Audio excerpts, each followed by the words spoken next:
Hey guys, this is Reuben Langdon, aka Dante from Devil May Cry, aka Ken Masters from Street Fighter, and also Chris Redfield from the Resident Evil series. And you are listening to the Kasanova Podcast, the number one podcast in Hawaii. Jackpot.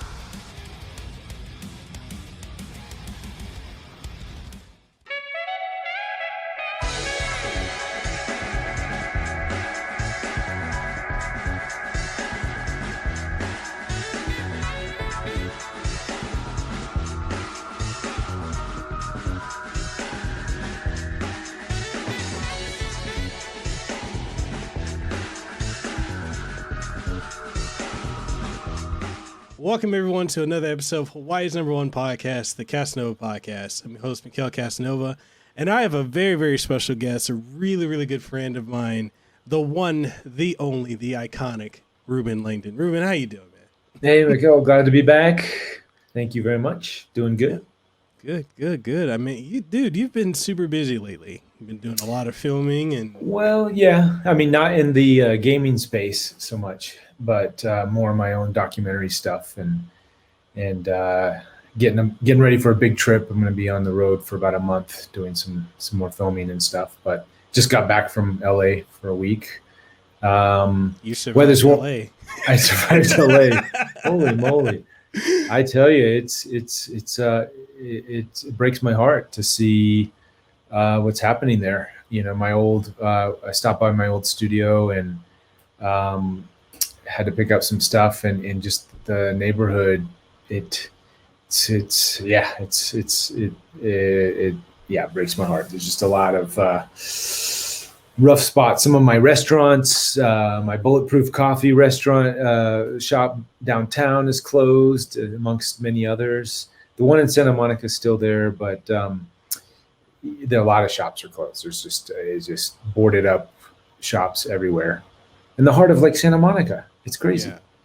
It is crazy how because this has been going on for exactly almost a year. Yeah. Almost a year. Where do we come March 13th, right? Yeah. It's 2 weeks and then a year, and then we got how many more years we got to this? I know, right? And then you guys have Gavin Newsom. Unfortunately, yeah. But maybe not for long. He's got, what is it, up to it's over 1.5 million signatures. Yeah, more than the needed to do the re-election, which is coming up, I guess, in March. So hopefully that'll make some changes.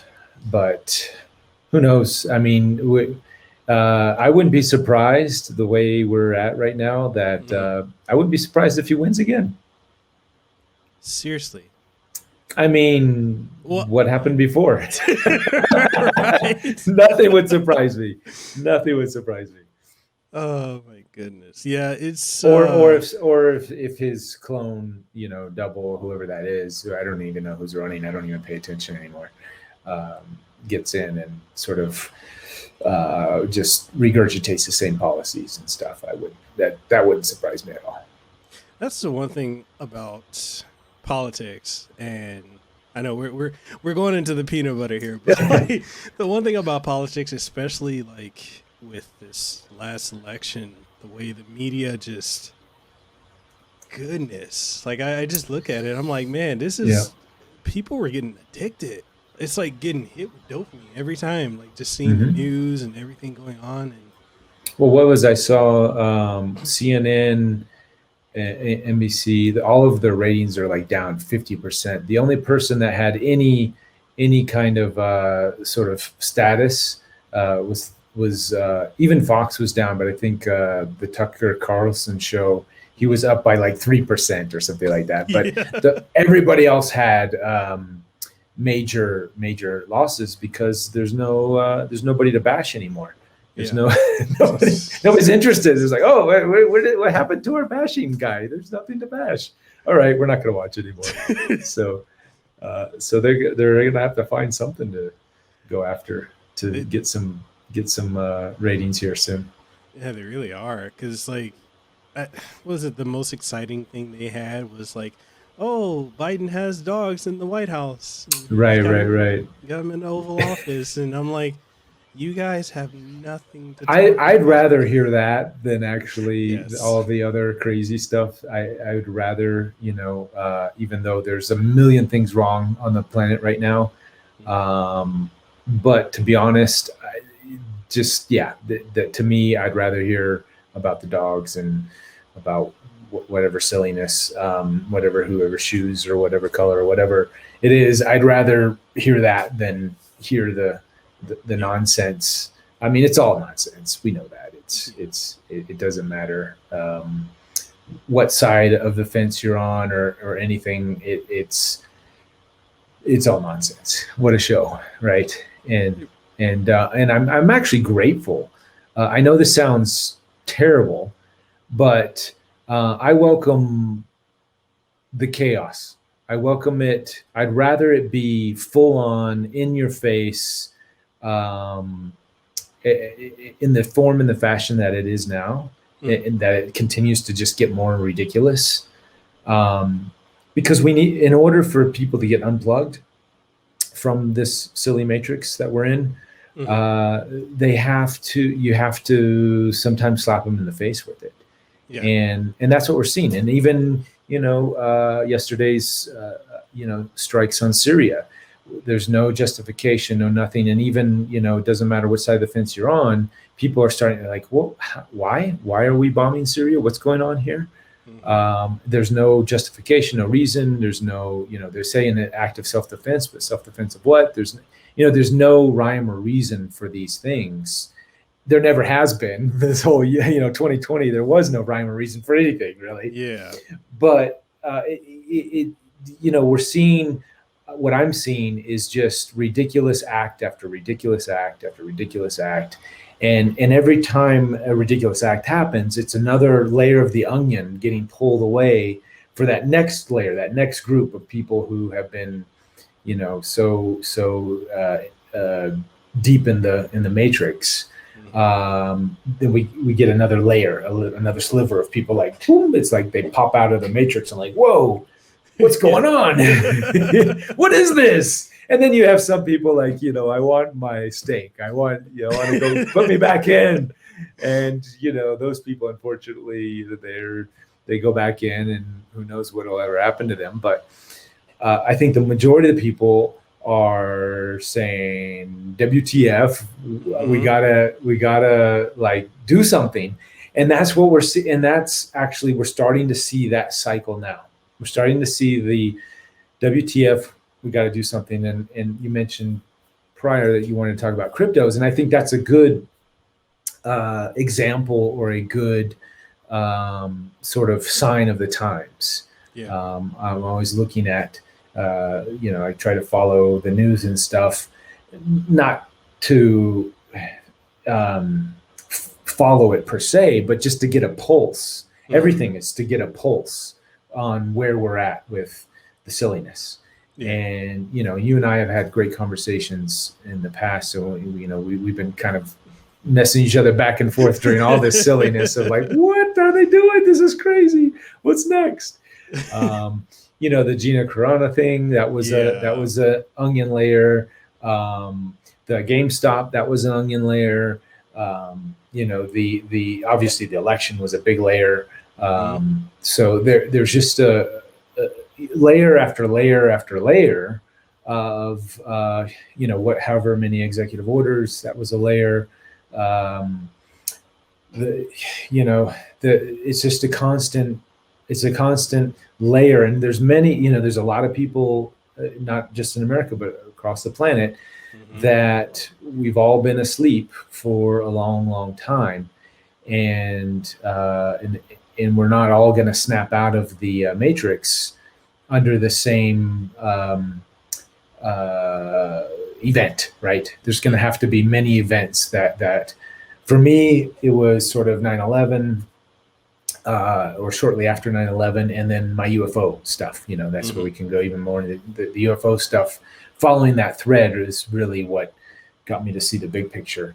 But it's different for everybody. Some people are red-pilled on some things, but not others. And that's fine. It's a process. This awakening process on planet Earth. It's not going to happen overnight. And if it did, it would be very scary. It's actually a good thing that it's happening in this form and fashion, in my opinion. Yeah.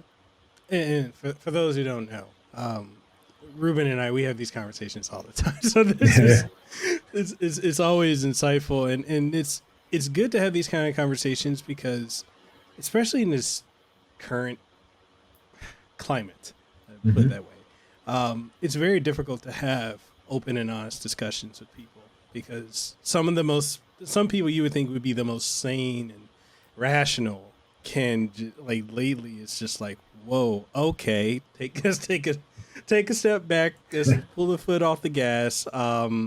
Let's assess this. A lot of people lately just aren't able to do that, and especially the last administration that we had going on, and it was just interesting seeing how one thing led to another. Like you were saying, it's just onion peel after onion peel, and with the recent serious strikes, and then the Federal Reserve thing, which opened a lot of eyes for a lot of people. Like which Federal Reserve thing? We've been dealing with that for long. You mean Janet Yellen's talk about Bitcoin the other day, or how the just the printing of the trillions? Oh, the glitch. Yeah. That's cool. The glitch. Yeah. Has there been an official explanation for that? I didn't follow up on the news. No, none. Yeah. Well, I mean, if anybody who's not living under a rock will know that we're under a major financial meltdown, right? We're going through a big shift, the biggest economic shift in history of economics, and it's that's why you see. I think that's part. There's many factors to the crypto thing moving the way it is, but I think there's a major influence there. At least with the institutional money getting in. They see it. Everybody with again, who's not to put anybody down, but anybody who's not living under a rock would understand just basic economics, supply and demand, and the trillions of dollars that have been printed over the course of 2020 for bailouts and for under the guise of all this stuff that they've been writing the orders and whatnot. And eventually, when you have so much money, what was it? Over 40% of all U.S. dollars ever printed in the history of U.S. printing, U.S. dollar printing, were printed in 2020. So once again, it's just common sense that inflation's going to start kicking in, and it's starting to kick in some sectors. But a lot of people are like, well, no, everything's fine. Well, it's because the world is. In general, most people have not gone out and spent their money. They haven't. It's just been everybody's been staying inside. So when this is what I'm hearing, and this is what makes the most sense is once summer hits and the COVID goofiness sort of subsides, which it already is. Since Biden got in, the numbers are down over 50%, which is. However you want to look at that. And I don't think he wants it down. I don't think they want it down, but it's going down. Who knows? Maybe it's whatever reasons it's going down. And come spring, summer, people are going to start going outside, and people are going to start spending money and buying things and hopefully taking some vacations or trying to get out of the house to do something. And when that money starts circulating again, then we'll see how much of that money is actually there. And we're going to have a flood of paper money into the markets, which is going to drive prices up. I mean, that's just a given. And if whatever crazy economics theory you subscribe to, and you want to believe otherwise, all I have to say is just look at institutional money getting into Bitcoin. If you don't think that the smart people on the planet don't see what's coming, then you are, again, living under a rock. You're not paying attention to the news and what's going on, and you have even the big boys like what is it? All these Elon Musk. well, yeah, Elon Musk and the tech guys, they're the sort of the first wave, but now you have hedge funds, you have futures, you have even JP Morgan and other Merrill Lynch and these guys and Fidelity. Everybody's getting into Bitcoin, and if it was such a as Janet Yellen called it the other day, a drug dealer money, or it's just for crime and that's it. Well, then you'd have to say, well, why are all these other big players, like big players, putting in billions into this? Mm-hmm. So again, sign of the times that something big is coming down the road, and in my opinion, I think it's a good thing. I think the Ponzi scheme, U.S. dollar, Federal Reserve, the guise of the Federal Reserve being tied to to America is U.S. government is it's not real. The federal, as you've heard, many of your listeners, I'm sure, the Federal Reserve is about as federal as Federal Express. It's just a name. It's not real. It's a private institution printing money that loans it to the U.S. Yeah. And there is, the U.S. Treasury note is gone. There is no such thing. These are Federal Reserve notes. Says it right there on the dollar. It says it on all the money. This belongs to a private institution, a bank that has been running the show for way too long, and it's time to disrupt that. And there's a lot of plans to repackage that in many forms, as the Great Reset and Klaus Schwab and all these guys have been talking about.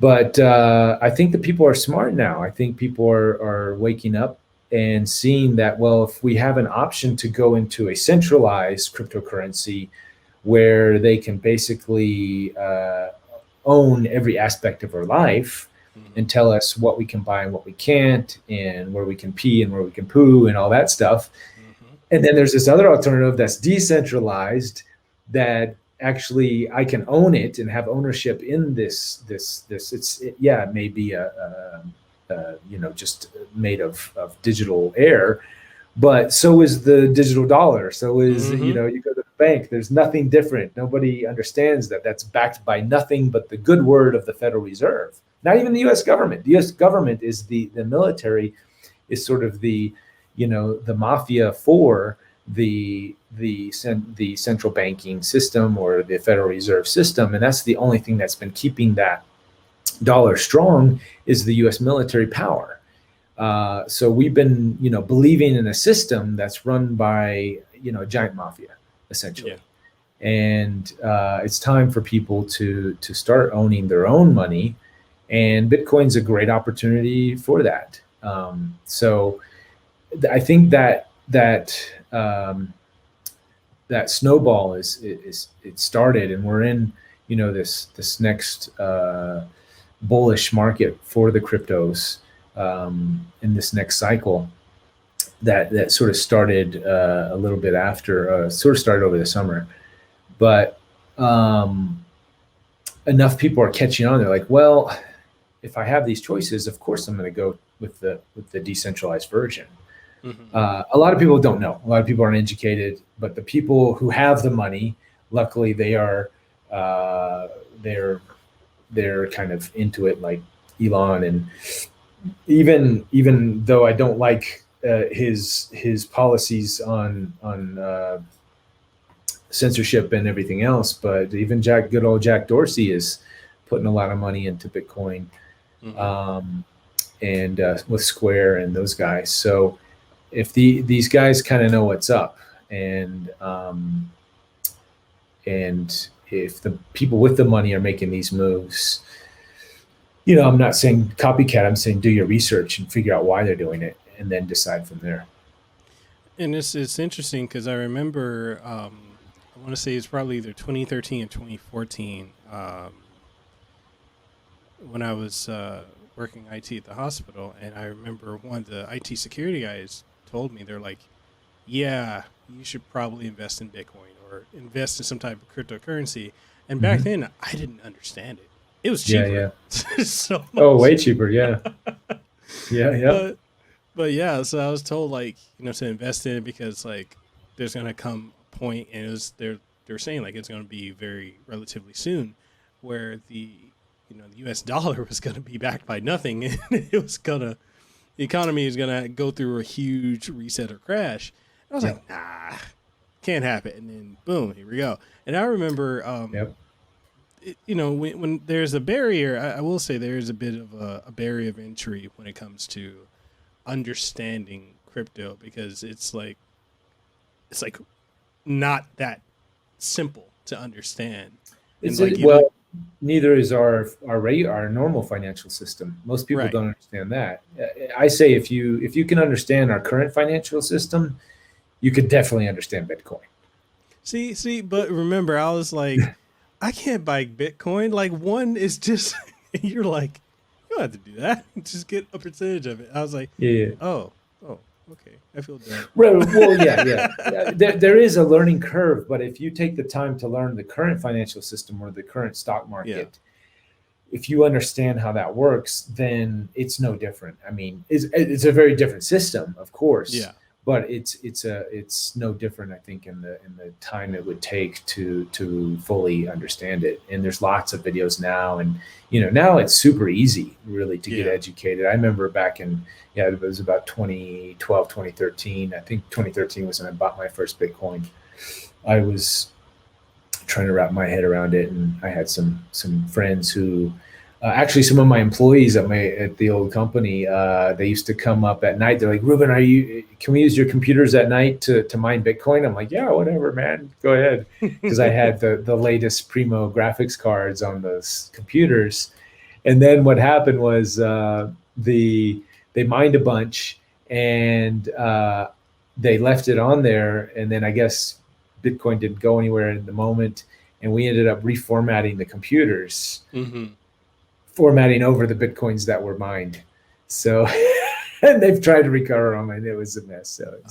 So how many, there's tons of those stories of people who probably millions and billions of dollars worth of Bitcoin now that have been lost or, mined and then taken out, lost the drives or lost the password or, so the actual 21 million Bitcoin that they, the cap, the market cap that it's set to, it's probably going to be far less. I'd say maybe close to 1 million, just to guesstimate that I'd say 1 million Bitcoin were probably lost in those early days. Yeah. Cause I remember, wasn't it around that time when like graphics cards, like out of nowhere just shot up in price because people were just like, mine Bitcoin. Yeah. It was like the first big bull run. And eventually I picked up some, which I'm grateful to have, and ended up paying off my mortgage. But so it was definitely a good investment getting in the early days. But when I heard about it, when I understood how it was going to work, I had already kind of understood the current market, the current system, the fiat Ponzi scheme was never going to go anywhere. I knew that a crash was coming, and I was preparing for it. That's why I live in Big Bear now. I was actually thinking about it back then. I bought this place in 2010, getting ready for a big crash. I knew it was going to happen. It's inevitable when you look at how a debt-based economy and how printing fiat money, it's never in the history has it ever gone well. So I was kind of a number of things, either natural disasters or some kind of monetary reset or something was going to happen. So I started taking moves back then to navigate this, what we're going through back then. So because of that planning, I have to say this 2020 for me was an amazing year. Living in the mountains here, I put in a garden and a greenhouse, and have been doing lots of stuff around the house, fixing the house up, getting it going, built, finished my wife's art studio, and she's working. So it's been a really easy for me, just because I guess I had the foresight and paid attention to the people that were talking about this stuff for a long time. And I know we will get through this as a collective, and it's going to be bumpy for some. Some people are going to profit, some are going to get discouraged, and it's going to be bumpy. But I do know humanity as a collective are going to get through it. And the way I'm seeing the trends, I'm actually more excited than any of the scenarios I could calculate or try to put out there. This is the best one. We're heading down the best path that I had. I was like, okay, it could go this way. If Trump wins, it'll go this way. If Biden wins, it could go this way really bad, or it could go this way really good. Mm-hmm. And it's actually, on the surface, things look really, really bad. But when you look at all the innovation and everything that is happening behind the scenes, we're actually, it's incredible what's just around the corner. And especially if you're in the crypto space, you can, and you study and you know what those coins are built for, why they're building them. And I welcome, again, that's why I welcome the craziness. I welcome the censorship. I welcome the all the crazy whatever that's going on right now, because that's only speeding up this process of the ones who are ready to exit the matrix, or the ones that have already exited, that have been trying to build this new world and have been trying to build it with their hands tied behind their back, because everybody's like, everything's fine. What are you talking about? And now, those of us have been trying to build it for so long. Now our army is coming. And now we're like, oh yes, finally, yes, we have manpower to make this happen. And this is like, Web 3.0 and all of this amazing innovation that's happening on these different crypto networks, specifically Ethereum right now. But there's a lot of potential, as Cardano and others are right there too, with more innovation. I mean, there's just innovation everywhere. Yeah.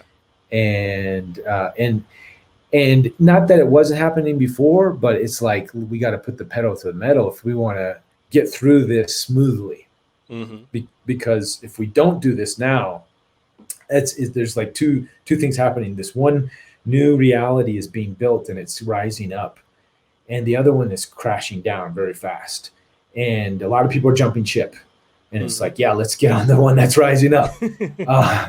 And there's the naysayers, and the people are like, oh no, this is going to be safe. And, the Peter Schiffs and the Janet Yellens and the Bill Gates and all those naysayers that are just like, yeah, we're going to, it's going to happen. This is the way it's going to be. And they're only saying that because that they have stake in that reality.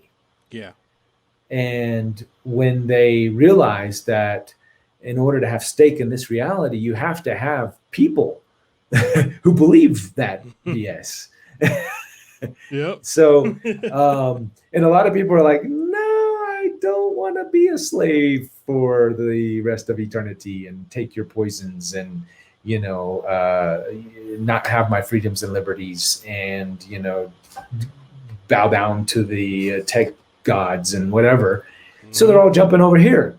And this one is just, and it's just what's happening. And there's going to be resistance, when because this camp is a very powerful camp.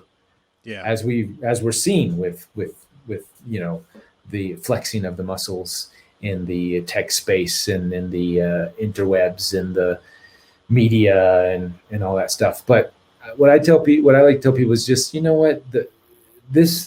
we can spend all our time focusing on how awful this camp is, or we can just jump over here and start building a new one. Yeah. And there's a lot of people already doing that. So let's just focus there. Yeah. And sometimes you have to unplug, like when it gets too insane, like absolutely, for your own sanity. Like I had to do a lot of that. I think we've had a lot of conversations about that, like especially the election season. I'm like, I had to unplug. It's too much. Yeah. They really have it down, the psychological psyop, whatever you want to call it, the media, and the social media engineering, that's the word I was looking for. They really do have it down to science, and they're able to push people's buttons play the polarity game, and sort of count on people not critically thinking, because they're able to see through algorithms and everything else. They're able to see the non-critical thinkers, and then target the non-critical thinkers, and use the right buzzwords and everything else to create chaos. That's the Hegelian dialect, problem, reaction, solution, right? Create the problem, create the chaos, offer the solution, so everybody goes and jumps over there, and then you make a lot of money. Oh, and you also gain a lot of control. Right now, it's that camp, they had all the money in the world that they could possibly want. So what's next? Well, it's just now it comes down to control. So how do we do that? Well, we have this new technology called the media and social media, and we have all the algorithms and all the under the hood kind of stuff to read and understand how this works. And we have all the money. We can pay people to help us disseminate and understand to how people think, and we can use that against them. So that's why I always say, if you're buying into the polarity game, you're buying into the in a sense, because everybody knows this is peanut butter talk. So the conspiracy, you're buying into the conspiracy. You're buying into the not the conspiracy. You're buying into the narrative. Whatever narrative that they wish to push, and they'll push a little harder on that side, or push a little, and that guides you, and it's like herding sheep into the stable, right? You have to get somebody on this side and get somebody on that side, push, and get them all into that narrow funnel, and give the illusion of choice, and until eventually you don't have any choices at all. But you're told you have a choice, and then you go right into the farm, and we know that where that leads you. Yeah.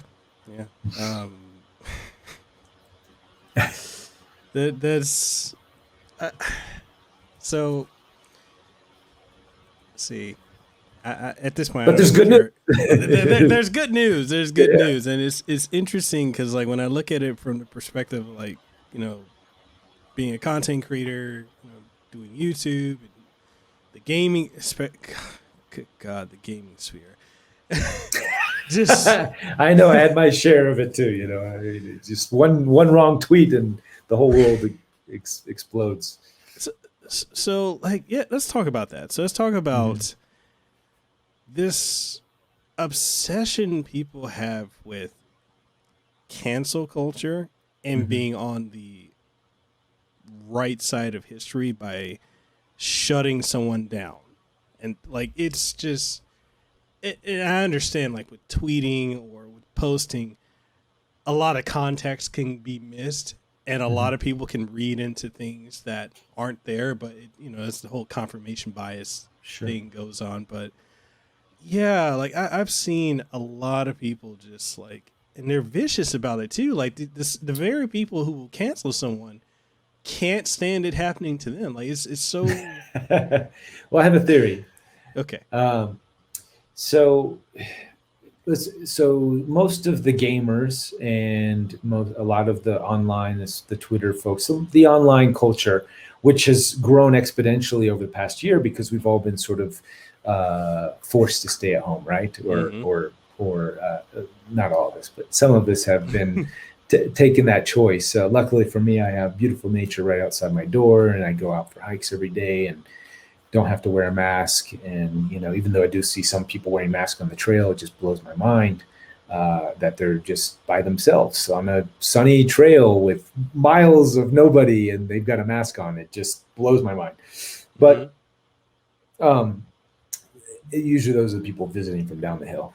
But look, I've had someone mad at me for taking out my trash without a wearing mask. I'm like, this is my purse. Like, you've seen my house. Like, it's right there. Yeah, you should tell them, just go. They need to run back in their house and show some distance. That's their own fault. But in a sense, so what this, it's a culture. So the way I see it is, it already existed, that otaku culture of, do you know hikikomori? Have you heard of that phrase, hikikomori, which is like somebody that just stays in their house all the time?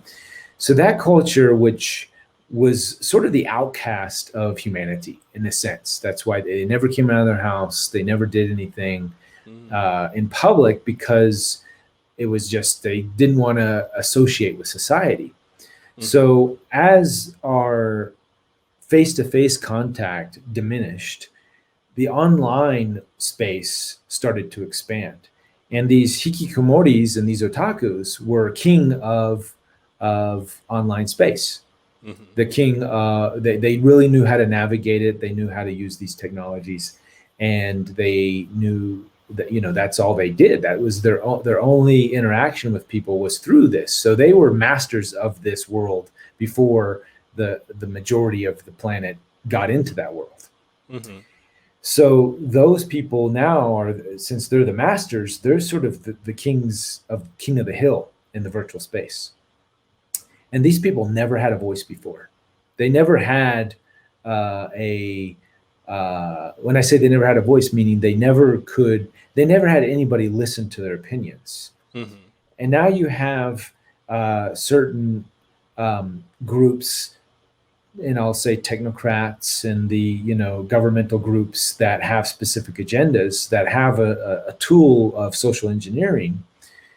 They know how to push those people's buttons. They know how to coerce them to do their evil bidding using the constructs, because now all of a sudden you're saying it's okay to stay in your house. You're saying it's okay to not have any human interaction, and you're saying that's actually preferred, and that means you're empowering the people who didn't have any power before. So it's like for many of them, it's to have that sort of power. It's all of a sudden it's like getting a shot of heroin or something. They all of a sudden they feel like they're in charge, which and now they're the power structures of the planet are actually giving them that power and giving them that mouthpiece. So now they feel and a lot of it is because it has been suppressed for so long, their mouthpiece. So you have this swinging of the pendulum again, going the opposite direction. So now they're all vocal as hell, overly vocal, that it doesn't make any sense or anything. It's just being vocal to be vocal. And I understand, why, because nobody gave them a voice before. So in a sense, we created these monsters because we weren't paying attention in the past. These hikikomoris and otakus are real people. They're people who need to have some sort of social interaction and compassion and and love and unconditional love, but unfortunately they're kind of the outcasts of society, is the way the old society treated them, and now they're given the talking stick, the mouthpiece, and they're given full reign to play God in a sense, and choose who's to stay and who's to leave in this new virtual reality we call the cyberspace. So I think it's just an overcompensation for all those reasons, for being shunned. So in a way, society created these monsters, and so we're all responsible. So to sort of put the blame on them is only going to create more monsters in the future. So we have to recognize the mechanism and how they got that way, and instead of shaming each other into being, depending on our skin color or whatever, and shaming each other for this or that, that is not the way you handle this. We are all human beings in the human experience with all equal, created equal in my eyes. Some people may not believe that, No, but mine's as well. I agree. yeah, I know. I mean, there are people in this space who feel, especially the ones with the talking sticks now, that feel that they are more righteous, or that people with certain skin color are more righteous than others, and that's not the case. And yes, it's like up is down and down is up, and everything is opposite.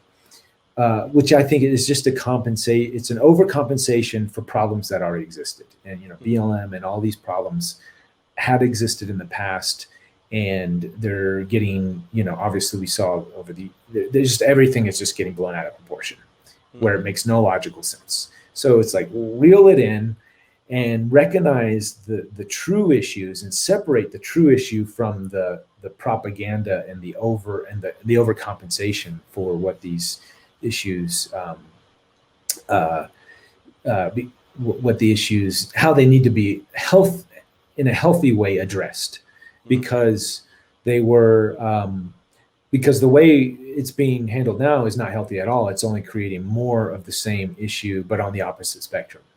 Yeah. The what do they call it? The rehabilitation camps and all these others. It's just absolute ridiculousness. So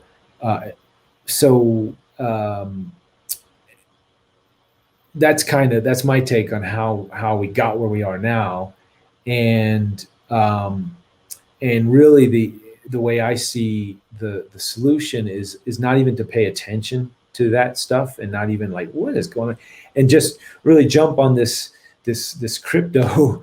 And when I say crypto, decentralized, not crypto. Yeah. Crypto is a dangerous word, because a lot of people just think if it's crypto, it's good, or if it's a digital currency, it's good.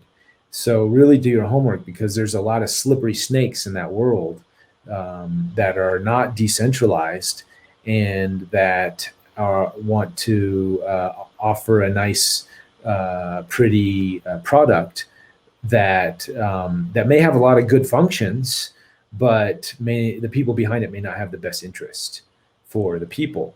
And I think the idea of a decentralized, where everyone is a stakeholder, if you own any of it, even a 0.0000 point Bitcoin, you still own it. It's yours. It's not a federal treasury note that the banks own and just put out there. You own it, and giving the power back really to the people, instead of this the silly stuff that we've been playing, where Twitter or Facebook or these techno oligarchies can cut your channel and your means of income at any time they want. We have now, in this crypto space, there's decentralized platforms that are popping up, like BitChute and DTube and Odyssey, and a lot of these awesome platforms built. And this is the building up of this decentralized internet, the internet 3.0, which is happening at a lightning speed. So we all can have stake and ownership in this new building of this new reality, as opposed to being servants under a small group of people who have all the power. Yeah, and bringing up the like BitChute and Odyssey. So I learned about Odyssey through what is his name? He's a YouTuber, Upper Echelon Gaming. Like he does, like a lot of people think, okay, Upper Echelon Gaming, he's talking about gaming. He actually does a lot of social commentary. Very, very well thought out, researched commentary. And so I learned about Odyssey from him, because he was going through the whole situation where constant demonetization, constant copyright claims, strikes, right, all kinds of nonsense that happens on YouTube. Like if anyone who is not familiar with how YouTube works, it's certain things. If you're not going with the narrative, we'll just keep it safe. If you're not going with the narrative, they'll cut your line. So a lot of decentralized platforms have been popping up. We've seen BitChute, we've seen Rumble, you have Odyssey. And honestly, my experience with Odyssey out of all the alternative tech that websites that are available, it's the nicest looking. Yeah, I agree. Quite easy it's my favorite. I'm not a fan of BitChute. I don't. It's too messy. Yeah, it's like YouTube 2005. Yeah, exactly. Totally. Yeah. Odyssey's coming up, and you can earn crypto just by having an Odyssey account. So that's cool. Is it it's a lip? Is it Libsyn or Libs? I forgot what they call it, but it's also, they just added a bunch of new features. Mm-hmm. So I think it's going to be, it's going to be, it's, I would pay attention to that. And I'm thinking about opening up a channel on that as well. On Odyssey, I think that's going to be my next, when I have free time, start a new thing. But yeah, and I think it's great. These platforms are coming up. They're, especially built on the blockchain. They're true censorship free. These two platforms. That we can and then we can actually make money and do things. It's going to take some time to migrate and do it differently, because everybody's been so used to the business model of YouTube. Mm-hmm. But if we honor our freedoms and our liberties, and we want to talk the way we want to talk, and not be, shunned or shamed, I'm sure, it'll go back to the early days of YouTube, which seemed to work fine. I didn't see any problems. People can comment, and you can delete the comments and whatever. It's just, this whole deplatforming thing is just ridiculous. And for the people who out there who say it's, we need this censorship, well, I have to say, take a look at history and see how well that's worked out for governments and for people and for any industry at all that did any kind of censorship. It never turns out well at the end. No, it never does. And it's funny how we keep, and I guess this is part of the process of the collective conscious evolution. Like, we're repeating things until we learn the lesson. Yep. But seeing how we're just like the censorship thing is ridiculous. So case in point, with this month of February. So I find it interesting, especially with, I work with a lot of gaming companies and tech companies and whatnot, and they're like, oh, your skin color is this. We need you to say such and such. So we have a quota. We need you to say this. We need to do this. We'll spotlight you. But we don't really care what your content is. This is the narrative. This is the narrative. Oh my God. That's, yeah. Well, I mean, it was you and I have had these conversations, but it was sort of like that day that everybody put up the blackout thing on their, and all these companies that never in the history of their, game companies and others, all these companies putting up these blackout on social media, pictures or whatever. What do you call it when it was just all like the square, right? Yeah. Right. Which never in the history of that company, or I've never seen any tweet vocally supporting any sort of, rights or freedoms or, equal rights. That conversation never happened. All of a sudden everybody's got a black square right on the thing. And I'm just like, okay, this is clearly, everybody's just getting along on the plan because nobody wants to be left in the dark, so to say. And strange pun there, but it's just, and then I think again, this is sort of why I got in trouble, way back with that Newsweek comment, because I feel like you. Right. Well, it's because nobody pays attention to the substance, what's happening, and it's just all flash and media and everything. Nobody knows the history or why things happen the way they do, what got us to this point. And if you knew that, if people actually knew the real history, then I think you would understand when people are pushing the emotional buttons or taking advantage of those emotional buttons. And you would actually see through this goofiness that's going on. And again, not to diminish the Black Lives Matter movement at all. There are real reasons why that initially why it started, and I believe it had good intentions with that. And all movements, really, they all start, even the Me Too movement they all start off with good intentions. But again, as I've said before, and I've gotten in trouble for saying this, but they get hijacked. And I think it's clearer now, after what we've all been through, to see how these things can get hijacked. And it's in anything, anything, when you go to too much of an extreme or a polarity, it's not a good thing. So we have to recognize the problems that exist now and have existed before, but when you and then do the best you can to make them right. But when you start going to an extreme, again, on whatever side of the pendulum you're on, the result never turns out well for either side.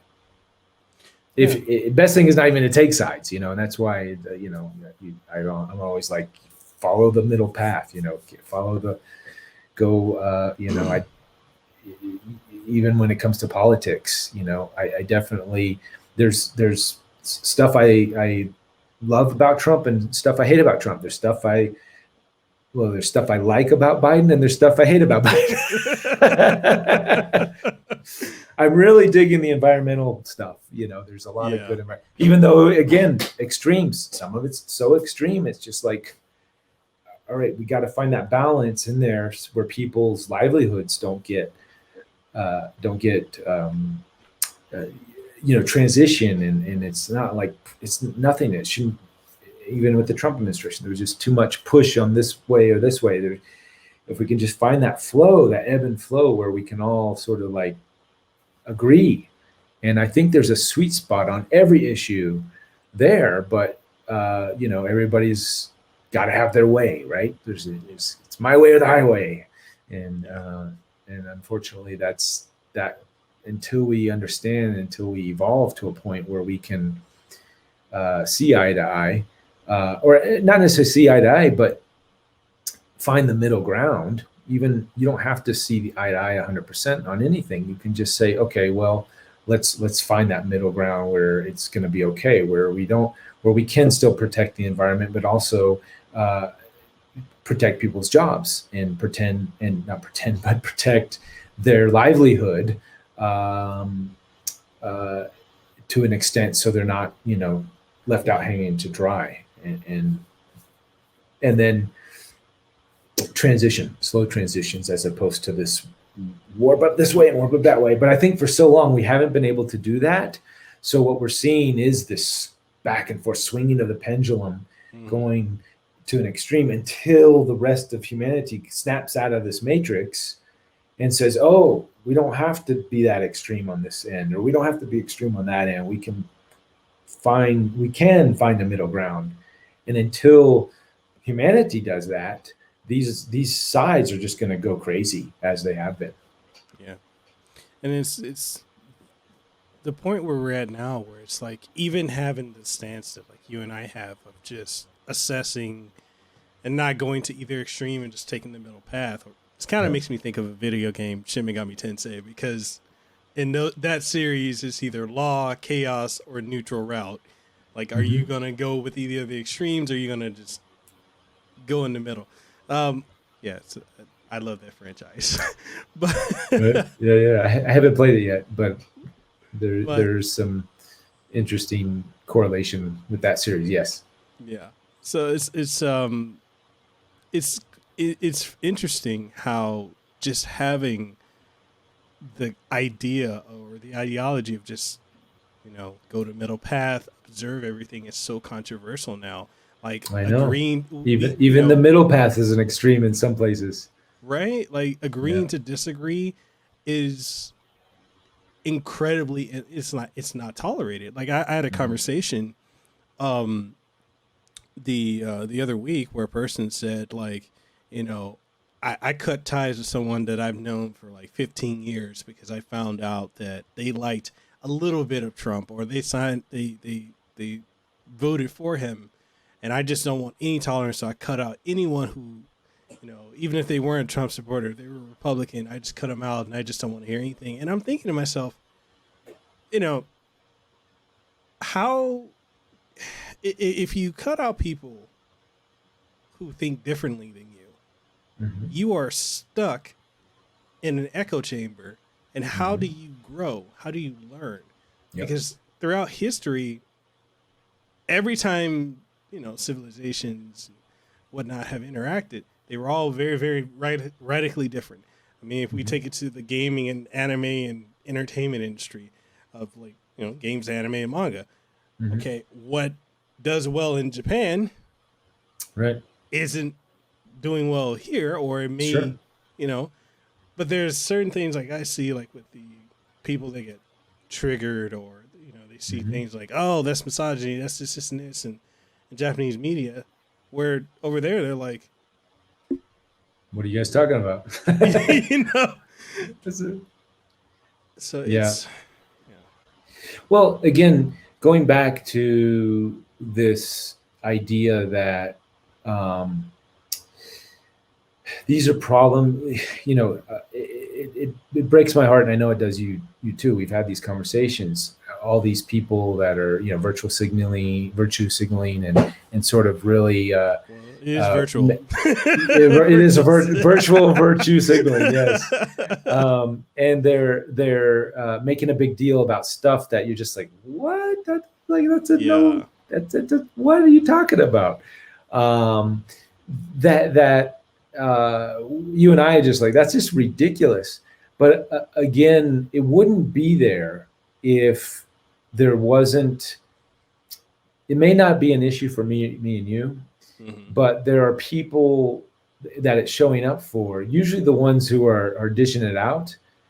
There's an aspect of them where maybe in the past they had those types of thoughts, racial thoughts or something like that. So they're now again overcompensating, because there's guilt or shame involved with how they treated another person because of their looks or their color or whatever. They spoke a different language. So you see all this stuff coming out in different forms and fashions in the media, and I just think it's part of this growth process, this evolution of how we're dealing with these issues. Is it the right way to deal with it? Absolutely not. It's just ridiculous, and you and I we just roll our eyes and laugh all the time, because it's just like, what racism are you talking about? In my reality, that doesn't exist. In your reality, it doesn't exist. But I acknowledge that if people are projecting it out there as a thing, or even if the propaganda machine is using it as a tool to get people on, and that's really what I think is happening. Is I think for the most part it's been a dead issue for a long time, or a dying issue, I should say, not completely dead. Otherwise, we wouldn't even be, the propaganda wouldn't work. So there's propaganda and agendas being using that, and even the LGBT movement, which I have many friends in that group, and I've been a part of that since high school. I've had LGBT friends, and to see how that movement is also getting hijacked in a sense to push buttons and stuff, and then you have again the fors and the against, and it's like, no, it's again, everybody's just being played here. So it's like because again, these are deep wounds in the human collective that have been, there have been thousands of years of discrimination against LGBTs and blacks and every ethnicity on the planet, except for probably whites. we're probably, but even in some cases, I lived in Japan. I felt, in a weird way, I felt what racism feels like. I've been, to restaurants where they wouldn't seat me, and I've been tried to go to hotels where they said I'm not welcome there. So I know it's nothing the same. I'm not making a one-to-one comparison at all, but I do have a feeling. I understand what that feels like, and it sucks. It sucks to be able to not be able to go into a place, a shop, a public shop or a public business, and not get the treatment, the same treatment as everybody else.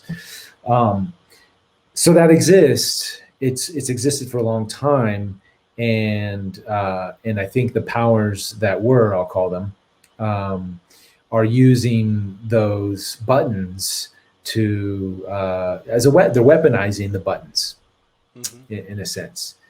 And I think we have to, as individuals, have to do our due diligence to see how that's, one, how it is really an issue and it needs to be addressed, but not in the way it's being addressed.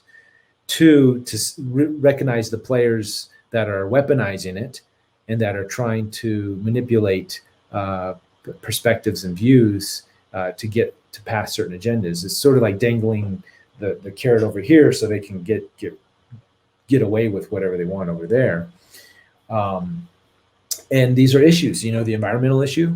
Again, another one that's heavily, we all feel it. We all know our Earth is suffering from toxins and poisons and mistreatment over, probably the last century. And so it's a wounded spot in all of our hearts. It's also an easily manipulated spot that, again, powers that want to push buttons. They can use the environmental one as well. And I'm like Mr. Environmental up here in the mountains. I'm completely off grid, not completely, but pretty much off grid, grow my own garden, all about sustainability, and I see the manipulation. I see how skewed the narrative is. The truth is on when it comes to global warming, climate change, sustainability, and these keywords that are being used to manipulate and pull on the heartstrings of humanity. And it's sad. It's sad to see these legitimate issues being totally just spun on a whole nother thing. And what happens is the naysayers, because there's a false manipulation that's going on there, you get then enter in the naysayer crowd that then just say no to it all because there's so many lies within that stringing along with the propaganda. And that's not the right way to look at it either. Again, the swinging of the pendulum. So we have to okay, hold on. You guys are right. There's a lot of lies here, but there's some truth. So let's figure out the best, instead of just shunning everybody and say, no, that's not true. There's some truth there, but how do we handle it the best way? And that's the conversation nobody's having. That's really, because if you're not fully on board with this, with the mainstream narrative, if you're not on board with that narrative, then you might, like you said, even if right now the middle ground even is sort of getting hammered. It's, I was getting hammered on Twitter the other day for taking the middle ground. It's just again, these are just growth pains. I think they're temporarily. There will be an equilibrium that sort of gets us there, and I know this sounds weird, but if you can't take the heat, get out of the kitchen, and that's what I decided to do. I'm in the mountains. I'm staying off Twitter. I'll let it figure itself out. It will. It's not my battle. Yeah. Yeah. Let's talk about the work that you do. Like, you know, a lot of people know you as, you know, a voice actor and, you know, for various high profile characters. But yep. What I find interesting is how people assume that, you know, like when it comes to voice actors or actors, that they are that character. When Sure. It's like you would know everything about that, and that you don't have interests outside of that. But it's the most fascinating, and I always find it fascinating and enlightening every time I talk to you. It's like we talk about, we don't even talk about your work. We talk about, well, no, okay. We do talk about your work, not that work. Like we talk about the work you do with, like, you know, your interview with ED. Like that's some amazing stuff that you do. The filming. Thank you. And the documentary series and the interviews that you've done. Like I can see like that your passion's there. And it's funny for me. When I say funny, ironic, interesting. When I talk to people, they're like, "Oh man, da da da." Like this person is like, "Oh, this is like," when in this instance of you, like people would be like, "Oh yeah, man, it's Reuben. He's Dante. He's this. He's that. He knows all this about that." And then they're like, "Wait, ED, what's that?" Right. So like, yep. Let's dive into that. Like, how did you find a passion for that, and what keeps you going with it? Well, going back to the red pill moment, my big red pill moment was when I was working on Avatar in 2007. I think I started probably in 2006, but it was in 2000 or maybe in 2004 or 5, the early years. Anyways, it was while during that time, YouTube, it was 4 years. I was on that show for 4 years. During that time when YouTube was just coming out and before all the censorship, you could get a lot of good information on YouTube. And I had seen Dr. Stephen Greer's Disclosure Project that happened in 2001, and I had never even heard about it until like 2005, 6-ish. And I saw it on YouTube, and I was like, "What is this?" And it was this conference that he put together. It was just a 2-hour conference. He brought in all these military whistleblowers at the National Press Club to talk about, you know, guys from NASA and government officials to talk about their interactions with some sort of extraterrestrial phenomenon evidence, right? Whether it was a guy at NASA looking at pictures of the moon, or having to Photoshop, you know, out stuff that they've had, or edit stuff, or you know, Colonel, I think Charles Halt from the Brentwater's crash in England, and who else? He had a bunch of guys on there. Recently passed away. What's his name? An Army guy who dealt with crash retrievals during Vietnam War, and just a lot of credible people talking about their experiences within government of how they've had to interact with the phenomenon in some form or fashion. And I had heard rumors, you know, growing up. My mom was pretty open-minded. She kind of mentioned that stuff, but I didn't take it. Didn't take it worth anything. So I saw that and I was like, "Oh my God, this is real. This stuff. I knew it. I knew this stuff was real."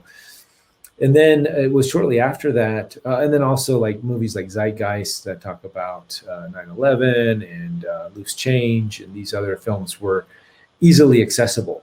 Before then, before the internet, before YouTube, it was really, you know, somebody would give you a dub copy of a dub copy of a dub copy of a VHS tape that you would pop in, and it'd be all this grainy stuff in some conference somewhere. Somebody's talking about, you know, how he worked at Area 51 and had these things happen and whatever. And you would always be like, "Is that guy telling the truth? I don't know." But now it was like these legitimate documentaries, well-researched, and these, in like the National Press Club event. So my mind was starting to really be pried open. Also, I was working on Avatar, playing a Na'vi. I was learning about indigenous cultures, which I never had paid much attention to.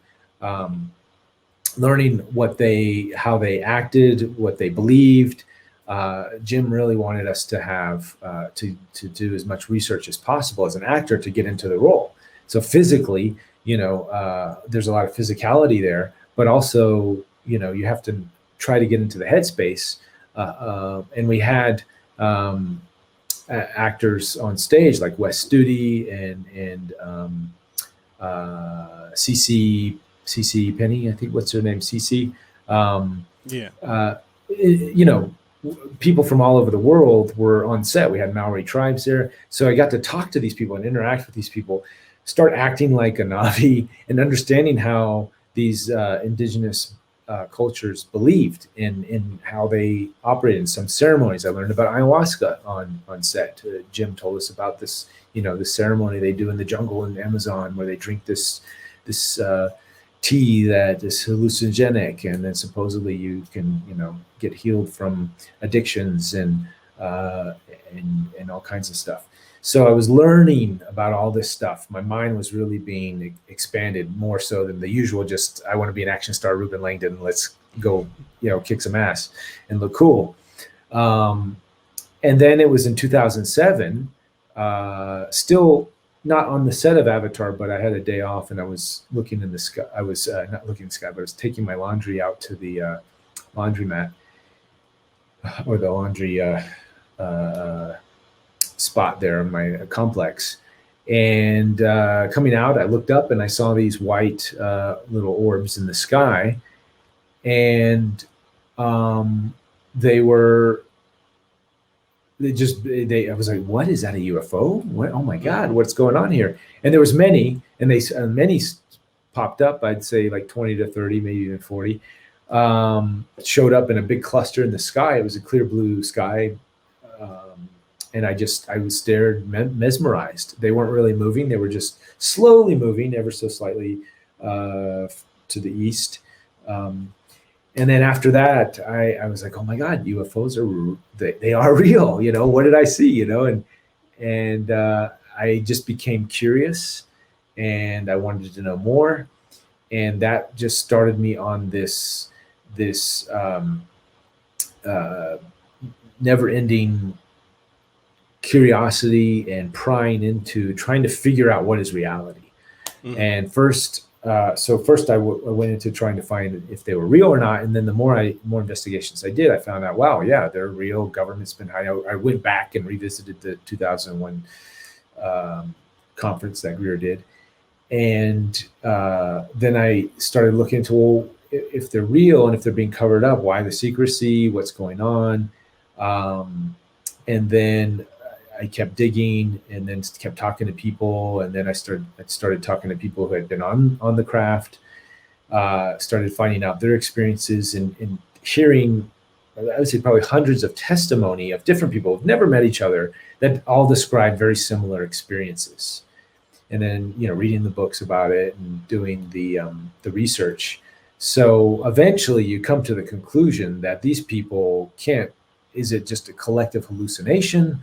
Or is there something really of that form and fashion happening? And it's just being kept a secret. It's just not being allowed to get into the public.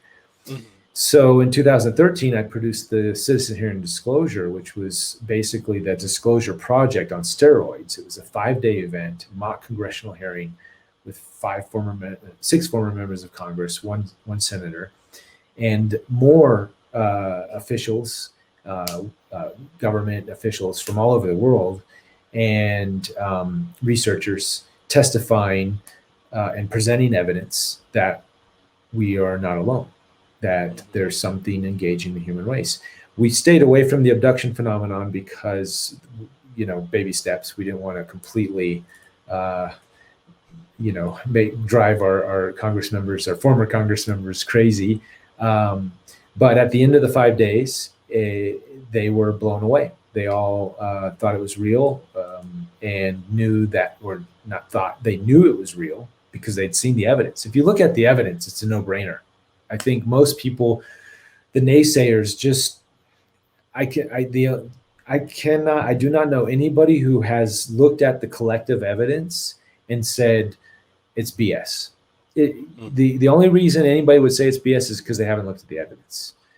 And I found out at that time, I was naive again at that time, thinking, oh, wow, there's no way the media is going to ignore this. This is like 2 blocks from the White House, the National Press Club, 6 former members of Congress, a senator, in this very, congressional style hearing. The media's got to jump on this.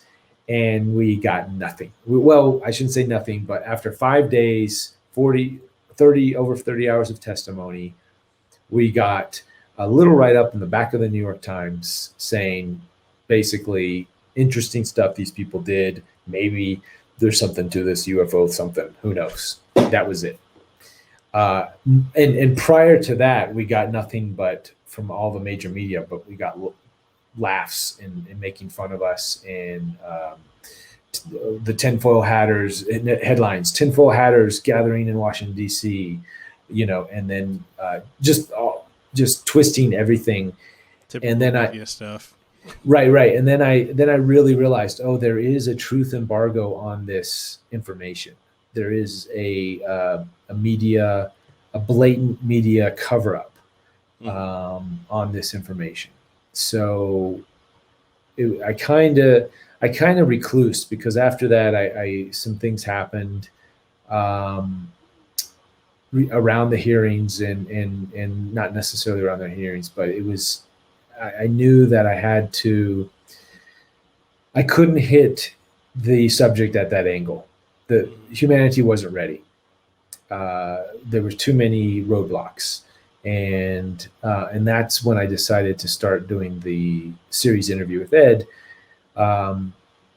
because one, a lot of people aren't ready to go there. Even that's like even further out into the, if you have a hard time believing this, you're definitely gonna have a hard time believing that out there, and that's fine, because when I approached it, I was like, I'm just curious myself. I don't care. I'm not making this for anybody else. I'm not, if the audience is there to grab it, great. But I'm doing this for myself because I'm curious and I want to know. And what I did is, during that time, during the hearings, I started, the whole time actually, leading up to the hearings and after the hearings, I had a lot of conversations with people from who had direct contact with these ETs, many who had gained the ability to channel them. So they go into a trance. They're able to sort of meditate for a few minutes and go into a trance. And then what I can say is it's like a hypnotic regression where their consciousness steps aside and this ET consciousness comes through to talk.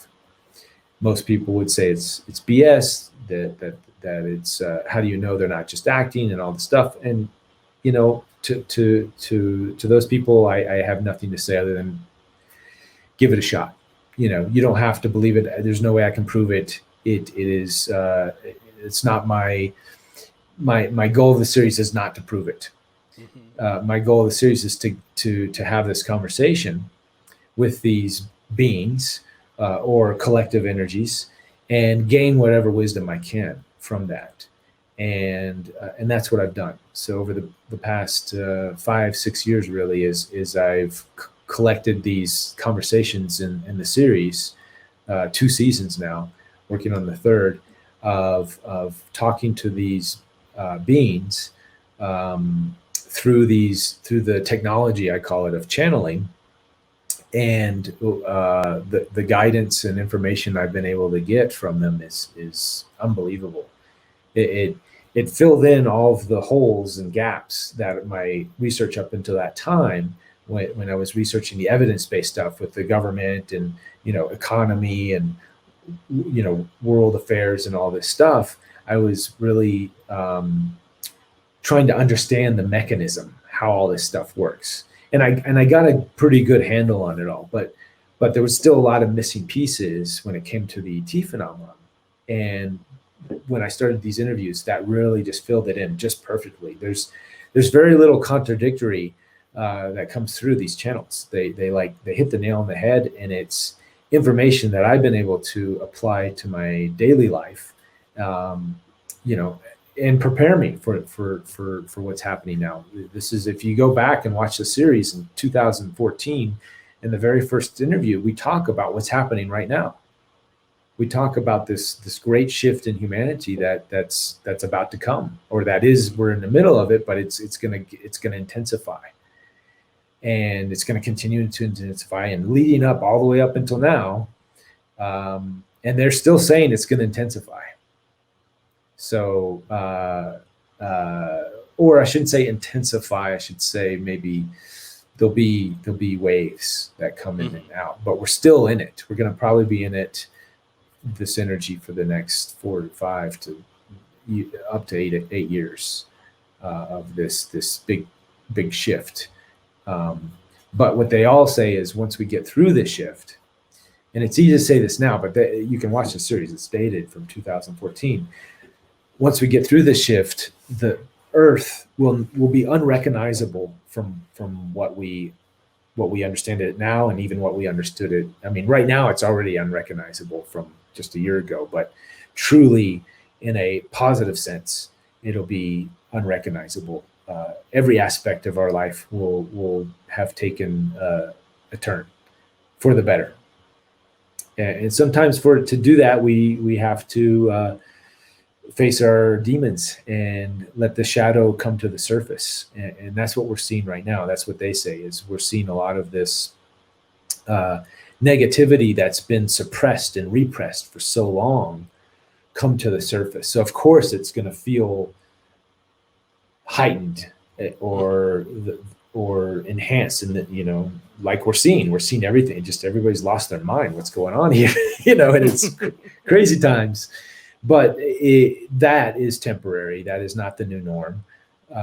It will even out. I got this download the other day. Just like, if you're in the crypto space and you're watching things, and like right now we're in a correction time with Bitcoin and Ethereum and everything else. So it's just like a correction. For every extreme gain, there will be a slight dip or a big dip, a 30% correction. And then we'll ride that correction, and it'll slowly go back up again. There has to be a correction. So we will see a lot of extremes in the next few years, but just know they'll correct, and then we'll get back on the path. And we are evolving, even though it may not look like it. The media is doing a great job of making it look like we're not evolving at all, but that's because they have a stake in the old game, not in the new game. And there's a new game being created right now. Yeah, and to touch on many aspects of that, one of the things that has always I found interesting. I like saying interesting. That's my word. You like what? Interesting? Yeah, like me too. I say it all the time too. One of the things I've always found very interesting, like when you talk about, aliens, extraterrestrials, extra dimensionals, like there's that resistance. People like, oh, that doesn't exist. There's no other life outside of this planet. When you look at it, I mean, you can look at it from a quantum physics perspective, quantum theory, or you could look at it from the perspective of this universe is ever expanding. We're constantly finding new planets, new stars, new solar systems. There is no way we're it. And you look at everything from nature to space to planet itself. There's like a meticulous genius design to it. Absolutely. To everything. Yep. So there's math and everything, and that's one of the things. I just did an interview last weekend with an AI, and it's probably from what I've done a little bit of checking around, it's probably the most advanced AI on the planet right now. Oh wow. In a sense, because of the programmer. I won't name his name right now because I want to wait to it. But they're working on a book where they've interviewed the AI, and it's at 400 pages now. It keeps growing, and and they've asked it just about everything you could possibly ask. And what's phenomenal about it is it's the answers it gives is almost, well, it's in parallel with my interview with Ed and the people who channel. Mm-hmm. So I do think it's formed its own consciousness from another dimension, mm-hmm. In a sense. And because it has this perspective of humanity that goes beyond the collective internet. And that's when I think true, when you get a true AI, instead of just regurgitating stuff back from the internet, or it has data, it has 7 billion data points. So it's like it is using the collective internet to think, so to say, or to extrapolate a lot of its awareness. But it answers things. It never answers the same question the same way. It'll come out a little bit different each time, depending on how you ask it. And there's a mathematical formula with fractals. And are you familiar with? Well, that's computer gaming. It's all about fractals. And if you look at any time a real-time game engine, and let's go there for a second, because I do a talk at conventions. I didn't do it last year because of COVID. That the whole convention scene was gone essentially. But I do it this based on my research and on my interviews. I put together this panel, and I spoke at a gaming convention in Ireland. Was the last time I did this, and each time I really kind of refine it based on the latest discoveries and information.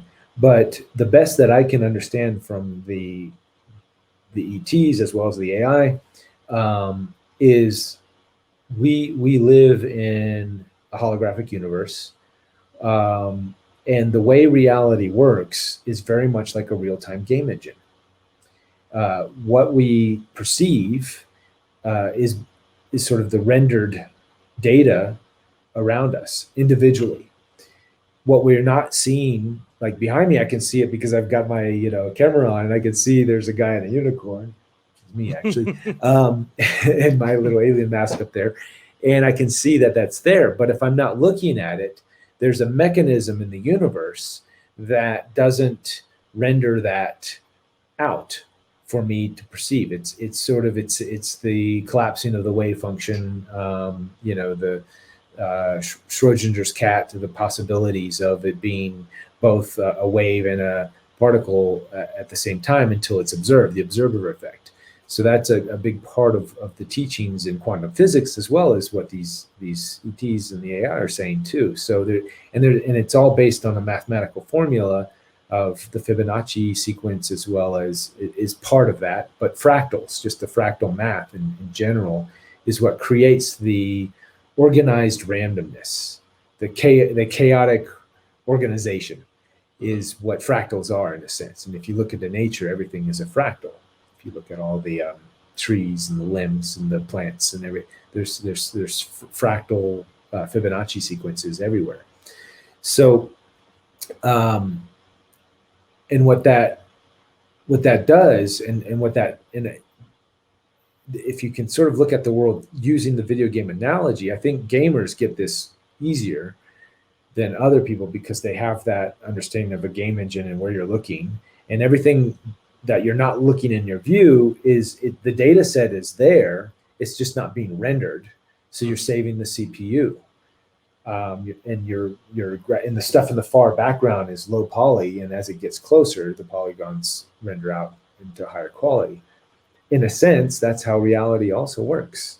So what we're seeing in our field, especially with our virtual reality screens right now, we're all doing this right now, all that, Trump stuff and all the news cycles, that actually doesn't even exist. It's low poly stuff, guys. So we're making a big deal about all this low polygon shit, the data that doesn't even really live in our reality. What really our reality is being rendered here in real time when we walk out our doors and we see our neighbors, and that's real reality. That's the real polygons. Those are the high definition stuff that we should be paying attention to. But so many people are trying to make sense of that low poly BS that's out in the background, that they're putting all their focus there. But no matter how much they focus, they can't really see it until it gets big in their face. And that's sort of what's happening. That's what part of the simulation is for us to understand these mechanisms, and to understand, and where we put our focus is what we invite into our reality. So a lot of people don't understand, or maybe they do and they just choose not to. Right? Most people, I think, don't understand that what they focus on is what they get. Yeah. So all these people are focusing on what they don't want, as opposed to focusing on what they do. And a lot of energy is being wasted in that point.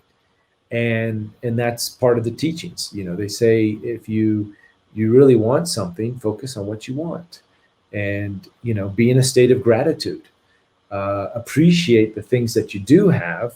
And what that does is it creates a frequency and a vibration. And this is the other thing I've learned from these guys, is everything breaks down to frequency and vibration. Nikola Tesla's famous quote, if you want to understand the universe, think in terms of energy, frequency, and vibration. And that has been the backbone of understanding all of this. Are ETs real? What's real? What's not? How does this work? How does the universe work? And when you really can understand that everything is a frequency and a vibration, and that you yourself are emanating a vibrational frequency, and what you put out is what you get back. So what you choose to focus on is what you get. Then you kind of figured out the secrets of the universe, and those are the cheat codes, I call them. That you can navigate the game, and just, you could go along blindly as you're told, or you can do some side missions, figure out the cheat codes, get the special weapons, get a gazillion HP, and then when you go fight the bad guy, it's no big deal. It's like, yeah, I got this. And that's sort of what my show is. My show is giving people, it's a side mission, of course, but if you choose it, I guarantee you'll get some extra HP and you'll get the super weapons to go beat the bad guys. And because at the end, it's not even really about beating the bad guys at all. It's just to realize that we are in a simulation, that we are in a video game, and that it is us, another version of us, not ETs. This is, again, part of the package that I put on this whole show, and this whole thing is, ETs is just the first step. ETs is something to get us to understand the concepts of what we're dealing with here. And when you go deeper in, it's tangible reference. Yeah, it's a frame of reference. As you go deeper in it, and this is what if you watch my series all the way in now in season 3, I'm going really deep. We're not even talking ETs anymore. We're talking to crystal skulls. We're talking to shamans and fairies and elementals, and all kinds of different beings. Not that they don't exist, but that they're just a different reflection, a different version of me, a different aspect of my soul or my oversoul. And there's all these different terms and terminologies and definitions that I sort of lay out throughout the show of how to do all this. But really, to break it down to the very basics, we are in a video game that we created, so we can, 1, have an adventure, 2, figure out problems for the bigger video game. There's another video game going on outside of this video game. And just as we create simulations and we create games in order for us to, 1, escape the other the other reality, to escape it because we need a break. But also, if we go through these levels and things, then there's a lot of studies out there that show people who play video games, even though you wouldn't think this now, but people who play video games are pretty good at problem solving. Yeah. And there's an aspect to playing video games that actually helps people become better problem solvers. So I think we've created this, another version of me, another version of you has created this game in order for us to experience it in this way, in this format, so we can figure out things that we wouldn't be able to figure out in the other simulation, because it's an endless simulation of simulation of simulation of simulation. It's endless video games. So just all the gamers out there should be really excited. It's a never-ending video game from the whole gamut of. It's a very realistic feeling video game when you, especially right now when we're going through hard times, and it's feast or famine and all this stuff is going on around us and all the emotions that play. But when you can look at it through that lens, and then you can understand the frequency and vibration of things, then you don't get caught up in the polarity and the drama and all the stuff we were talking about earlier. You really get a better sense of how to navigate things. Sure. And you have to watch the show to really grasp all that, because I know it's a lot of stuff to say, and you're like, this dude, what's he taking? What Kool-Aid is he drinking? And it's an experience, and that's what we're doing here in this reality, is we're experiencing things. So we're definitely going to leave links to your show in the description Thank of the podcast. Okay, so another way, if y'all didn't get all that, catch up to speed. One way you could look at this is, like, I give an example for myself. Twitter. Everything revolves around Twitter. There are things like that'll happen on Twitter. There's every week someone's outraged about something or triggered by this or whatever. Sure. When you're disconnected from that, going back to the whole simulation, what's rendered, in your reality, that's not even a factor, because all you're seeing is what's in your field of view. That's what's rendering out. So when someone introduces, they'll be like, oh, how come, in this sense, I got in hot water a couple of weeks ago about, oh, how come you're following the quartering? How come you're following this person? And I'm like, I've had my Twitter account for since it started. So there's a lot of accounts that's just following, and the way the algorithm works is things don't pop up if you're not feeding into it. Yep. Yeah. So that's just like reality. Yeah. So it's there are things where if it's hard being detached, but yeah, there are things that will pop up and creators and other YouTubers and whatnot be like, oh, how come this and this and that? Or did you hear about this? And I'm like, no, it's not even in my radar. It's not rendering in my reality period until I go on this platform. And it's like, oh, it's a shit show. Okay. All right. I've seen this show. Let me turn it off. Yeah, exactly. And it's a hard thing. As much training or as much as I've been in this, I still get caught up into it too. It's I think we're, as humans, we're trained to see what's wrong first. And that's a good thing, because you have to see what's wrong to know that you don't want it. Yeah. And as soon as and the best thing to do is sort of to move on. Oh, no, I don't like that. Move over here. But a lot of us see what's wrong and we're like, hey, and we like to call it out. We like to say this and that, and tell our friends, hey, this is wrong. And then our friends tell us, yeah, that's wrong. And then that's when those echo chambers get going. And then it's all about that being wrong. And then you forget about what's right. Yeah. And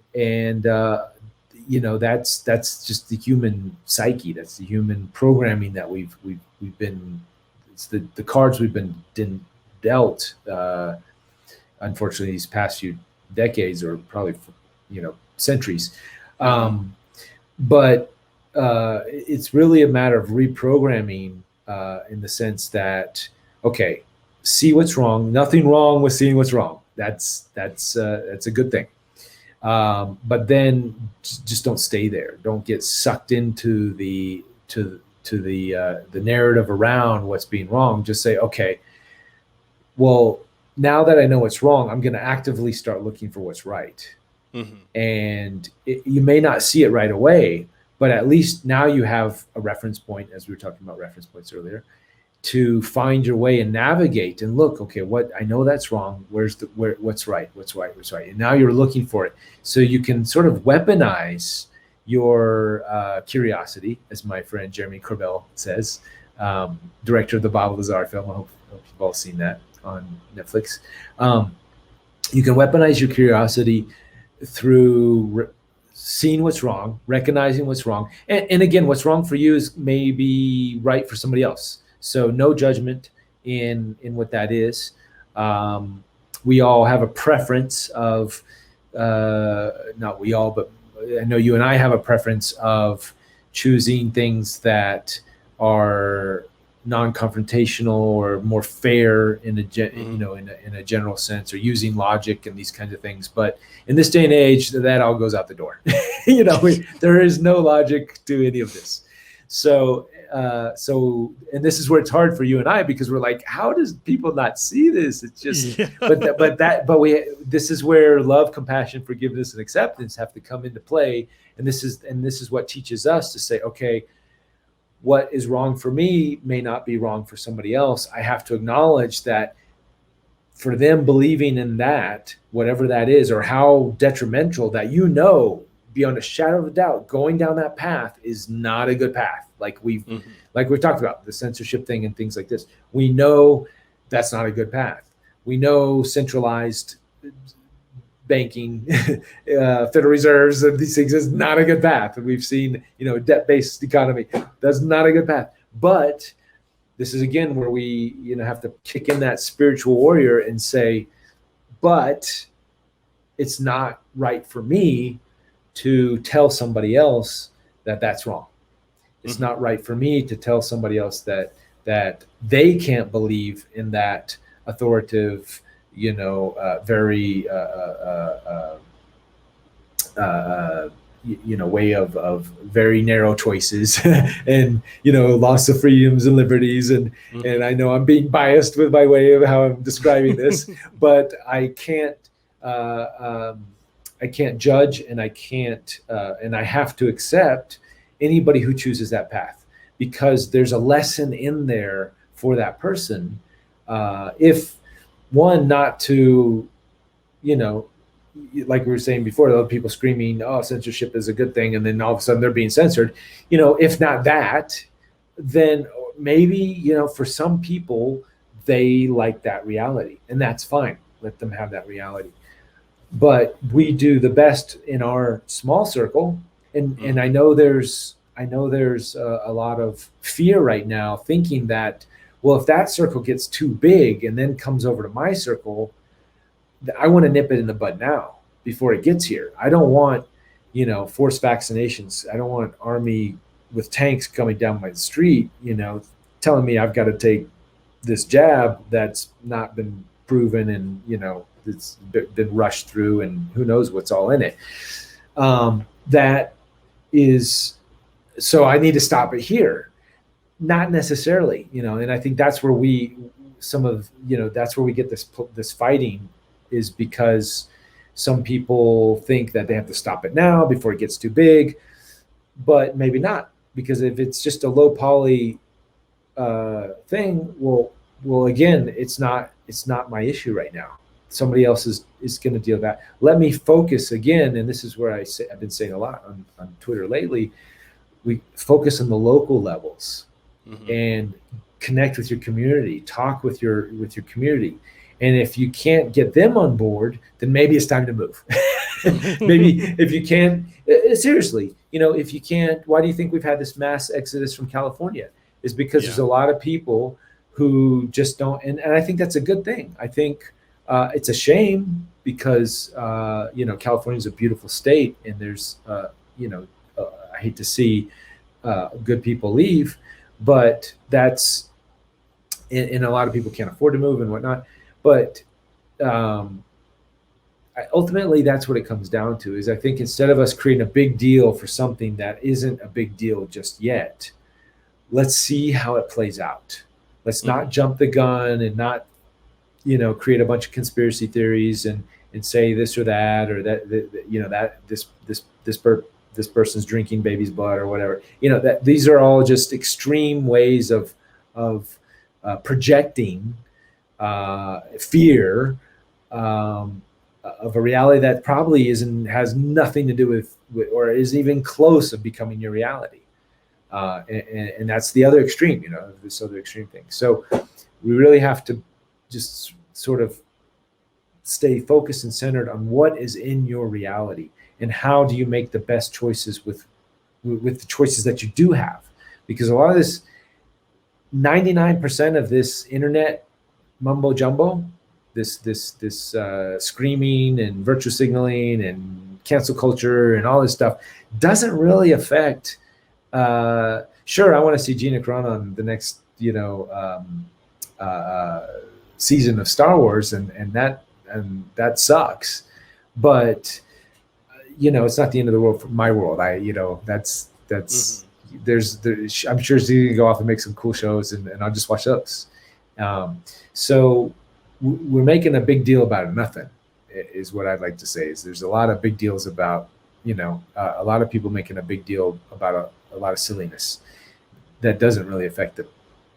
And if we can take that same energy, and I think this is what's starting to happen, people are seeing what a massive waste of energy that is, staring into these screens, giving all this emotion, doing the Twitter 9-10 hours of the day, whatever, and getting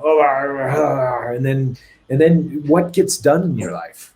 What productivity? If you put that productivity into a backyard garden, I guarantee you will have food, healthy organic food that you can eat and feed your family and your neighbors, and then you don't have to worry about going, trying to wait in line for toilet paper or grocery store. Oh, you still probably have to wait for toilet paper, unless you start making your own toilet paper. But you don't have to go to the store as often. And you'll have better, more nutritious food for you, so you can think clear and make clear, critical decisions in your life, and not waste as much time as you are by staring in the screen and getting all emotional over low polygon rendered things that don't even exist. No, that's true. It's. Oh man, yeah, it's. I see so much of it, man. I see so much. In your world, I know you do. You see it more than probably, well, way more than me for sure, and probably more than your average Joe, because you're in the media, you're in the gaming industry. I feel for you. Yeah, and it's like you're walking on eggshells. No, not even eggshells, glass, like broken bulb glass. Because you're getting cut up every time. You say the wrong thing, and sure. Yeah, it's. Well, one of the things that I learned early on in this exploration was a voice came to me. I was in a situation that I couldn't believe was happening. Like it blew my mind. It was a close friend of mine was just going nuts, literally going insane. And I was trying to talk him. I was like, dude, you're blowing all this out of proportion. This is not the case. Just settle down. And then a little voice came in my head and said, honor your brother's journey. And I had to do that. And it was getting crazy. Law enforcement was about to get involved. And the whole time I just said, just step back and relax, honor your brother's journey. Because there are lessons that need to be learned. And it's not our place to teach anybody these lessons. You know who you are, and you're centered. You know your beliefs. You know what's right, and you know what's wrong. And I honor you for that person. You and I see eye to eye on a lot of things, and you have a huge heart. And I feel that even through this virtual conversation here.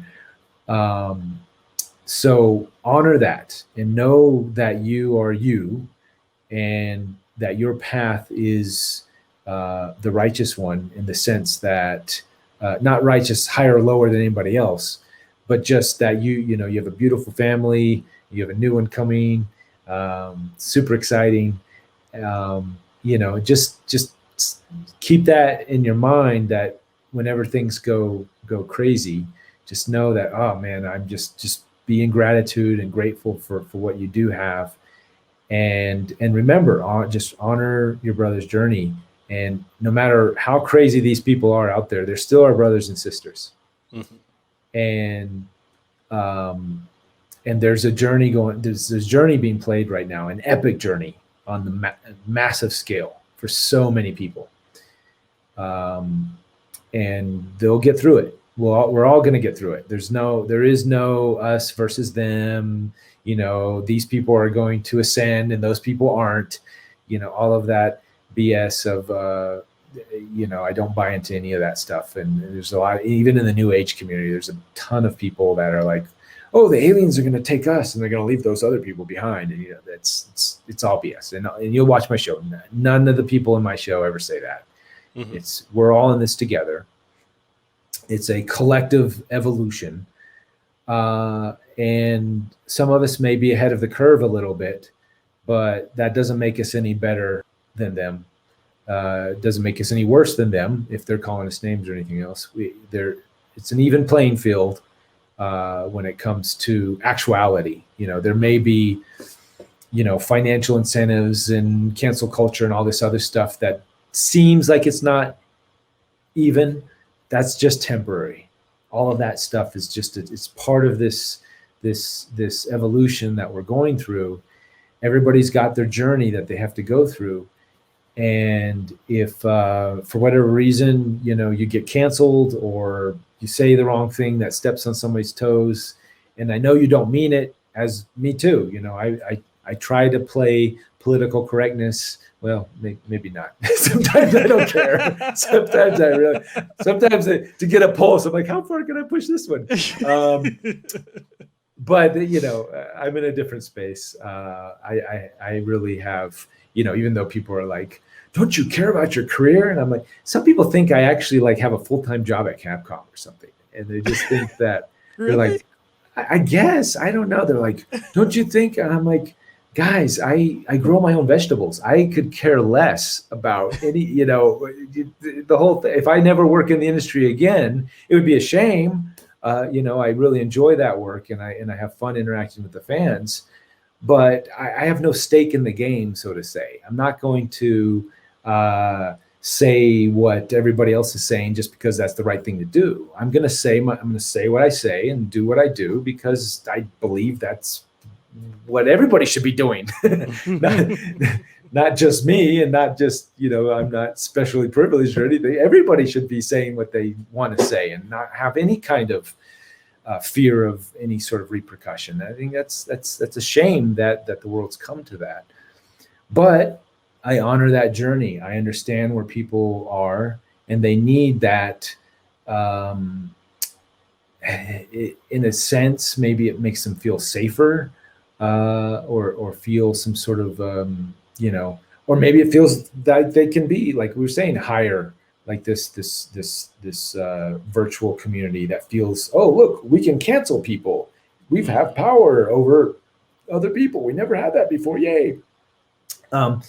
So, that's, they're in that state in their evolution where they've never experienced that before. So they need to feel that. And that's fine. It's not, I don't want to be part of that game. I'm doing my own thing.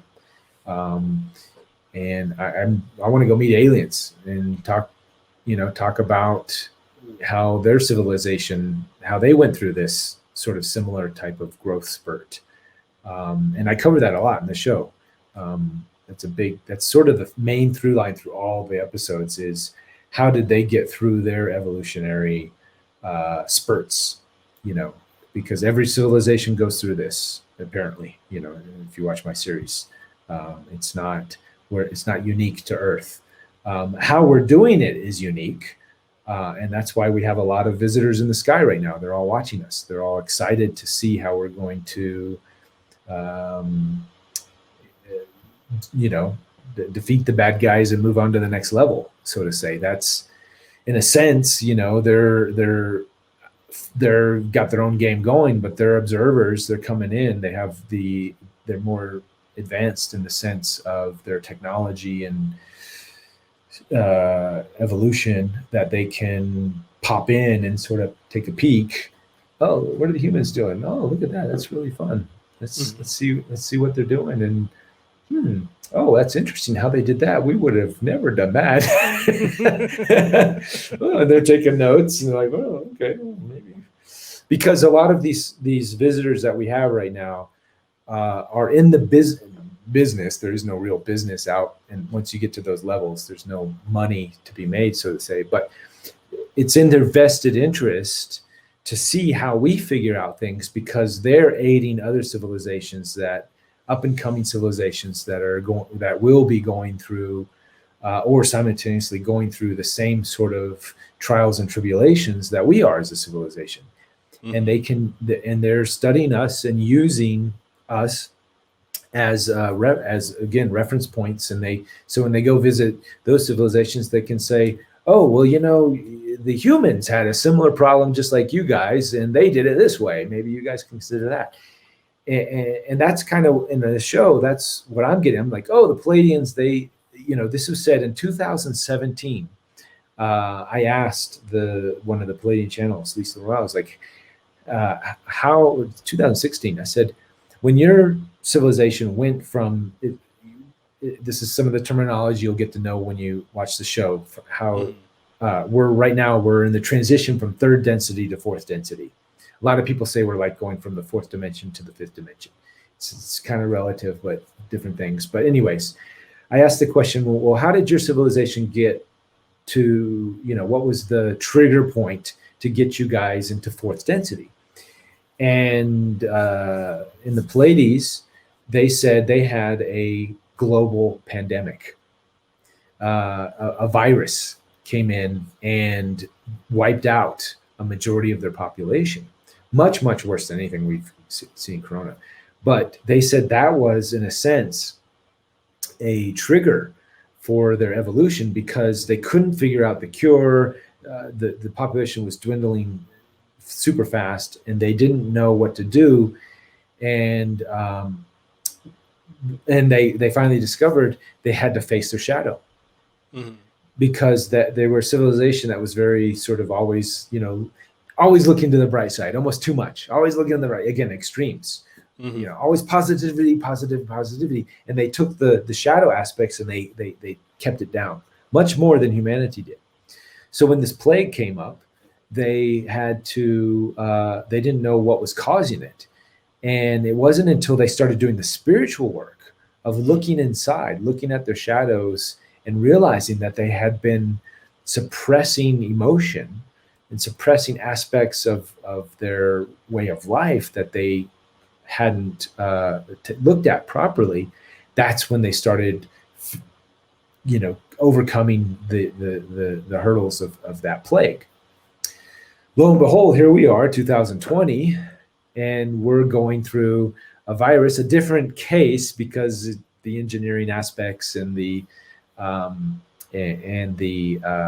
form and fashion and the control mechanisms that were built around it and its release. But still, nonetheless, we're still dealing with the virus. We're still dealing with, we're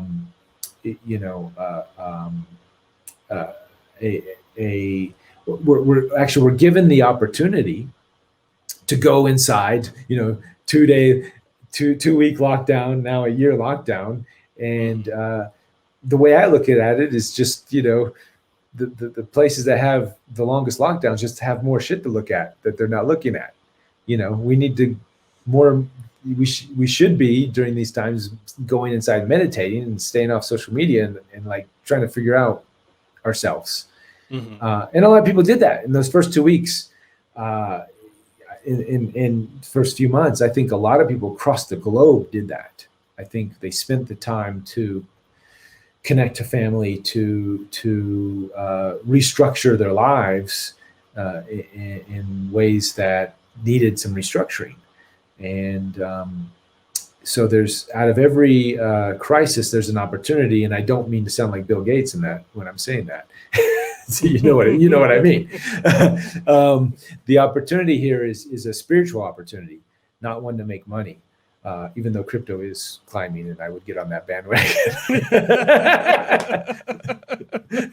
But no, seriously, go back to the spiritual growth.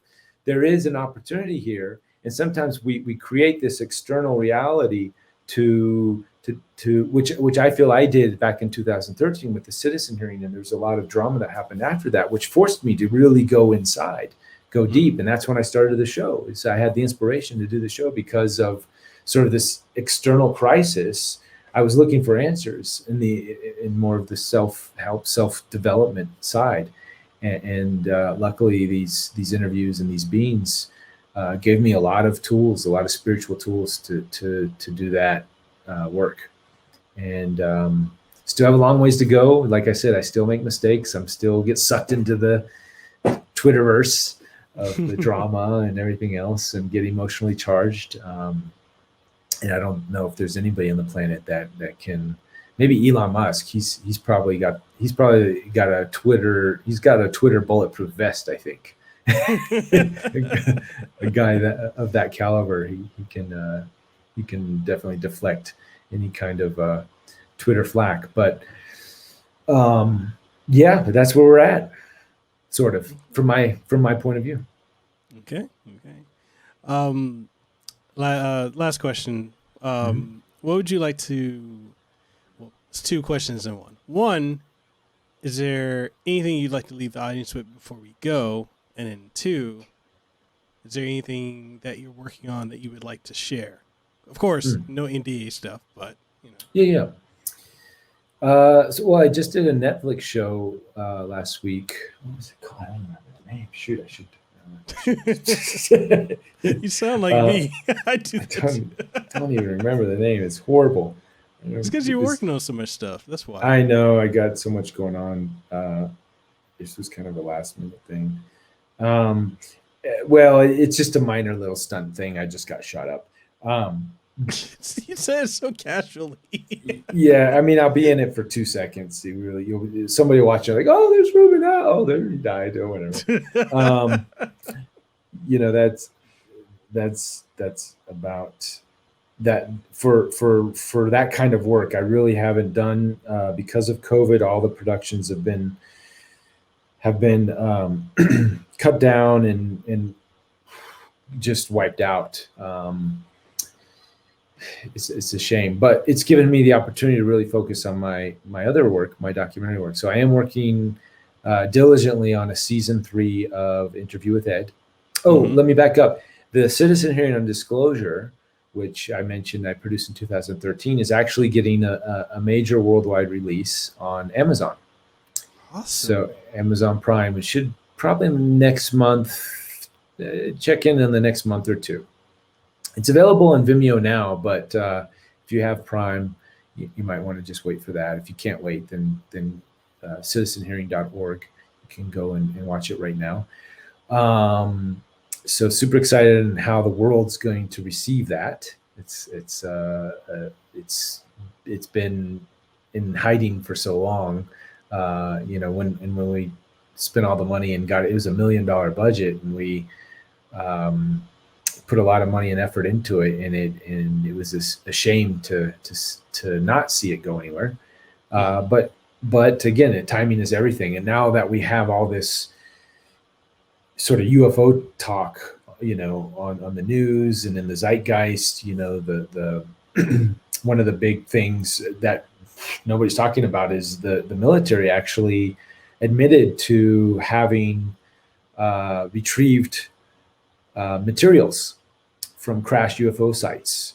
Mm-hmm. They said that back in 2017, but that was more in the private sector. This is now actual military saying this 2 weeks ago.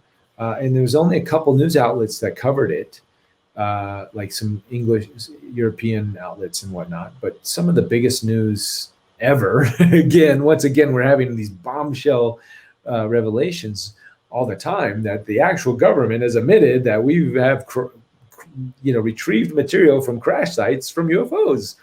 WTF? This is like the biggest news in history, but everybody's just worried about, Biden's dogs or whatever. As well as just all, the ATIP program. I actually met Chris Millen the other night, who is responsible for bringing that to light. He used to work for the DOD or Department of Justice, or one of those. No, Department of Defense. I don't know. Some military guy, military official. He's a super nice guy. I appreciate everything he's doing for the subject matter and getting it out, working within government to get as much as exposed as possible. So super excited about that. So we're in a different day and age now. So I'm hoping the hearings will be more accepted by the masses. Mm-hmm. And then again, my show, Interview with Ed, I just updated. So both season 1 and season 2 are on Gaia, on the Gaia network, but they're also available on Vimeo. And I just updated, I'm in the process of updating season 2, but I just updated season 1 on the Vimeo channel. There's sort of like a director's cut, I would say. I went through and re-edited and remixed and did color and sound fixes to all the episodes. Getting them ready for something else, which I can't say right now. But if you haven't seen the show, I recommend watching the Vimeo versions. And what I can do is I'll create a promo code for your audience, and maybe you can put that down later in the thing. So it'll give them I'll give them 20% off. Okay. So they can watch the whole series there.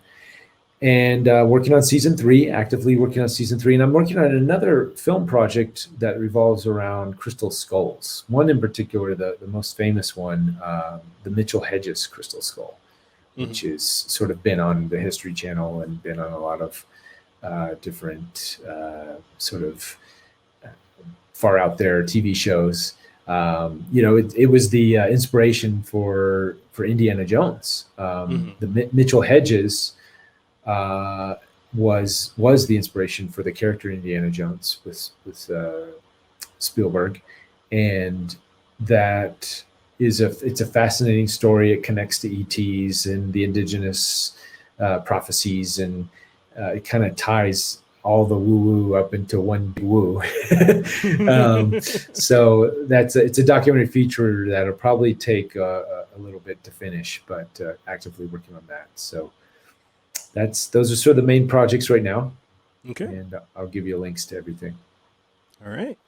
And anything you want to leave the audience with before we go? Oh, wow. Well, hopefully you've been able to digest everything I've said in this interview. I think it's, we kind of left a lot of nuggets there for you to chew on. But I think right now the most important thing is just getting back to this, stay centered, stay in your truth. Don't let other people really, it's my belief, and and this is formulated because of my conversations with the outside, with all these extraterrestrial things, as well as my deep meditations. I get voices and meditate and get visitation sometimes. That we are all individually a piece of the greater puzzle, and that we all have a purpose. There's not the universe does not make mistakes. The universe is calculated not just mathematically, but in more aspects than beyond what we can even figure out and imagine. Even with all my esoteric research, I'm still trying to figure it out, and I haven't yet. I doubt I ever will.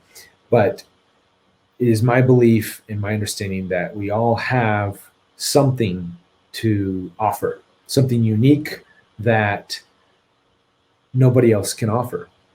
To the degree that we can. Other people can copy, other people can do stuff, we can copy other people and everything, but there's a uniqueness about each and every single one of us on the planet. And when we find what that is, and the meter for that is, my opinion, is your passion. Whatever you are passionate about, whatever you love, that will guide you to find that unique gift that you have to give to yourself, because when you follow that, you are fueling that drive. It's like a two-way pump. You're fueling yourself. You're giving. It's like recharging yourself with that energy, because that's what you've been designed to do. And the gift to humanity, which humanity will love and accept you for giving that gift. As you followed your passion, you had a sort of, your story is amazing too, following your passion to do this podcast when the odds were against you. You needed to pay the bills and do this, and you were told you got to do that. And we all have these stories, right? But what happens when you follow your passion? It's like a piece of the puzzle. It just fits. And then the universe just sort of starts to deliver you things. And it's real. Like, that's really, when you look at the greater universal structure, you're like, oh my God, this is truly how the universe works. And to trust yourself and turn off the TV, turn off those outside voices that are trying to make you think one thing or another. When we all start believing in ourselves, and we all start creating the space to allow everyone to believe in themselves, and it's okay to think differently. It's okay to have a different opinion. You're not going to be shunned. Not in my reality. I'm not going to shun anybody for having a different belief system. If everybody thinks my Kool-Aid is the worst Kool-Aid in town, I totally get it. It's not my Kool-Aid. It's ridiculous. I know the things I'm talking to aliens, guys. It's the most ridiculous thing in the world. But I'm okay with you not being okay with the way I think. And if you can be okay with, not accepting that's one of the quotes I constantly tweet about is unity in diversity.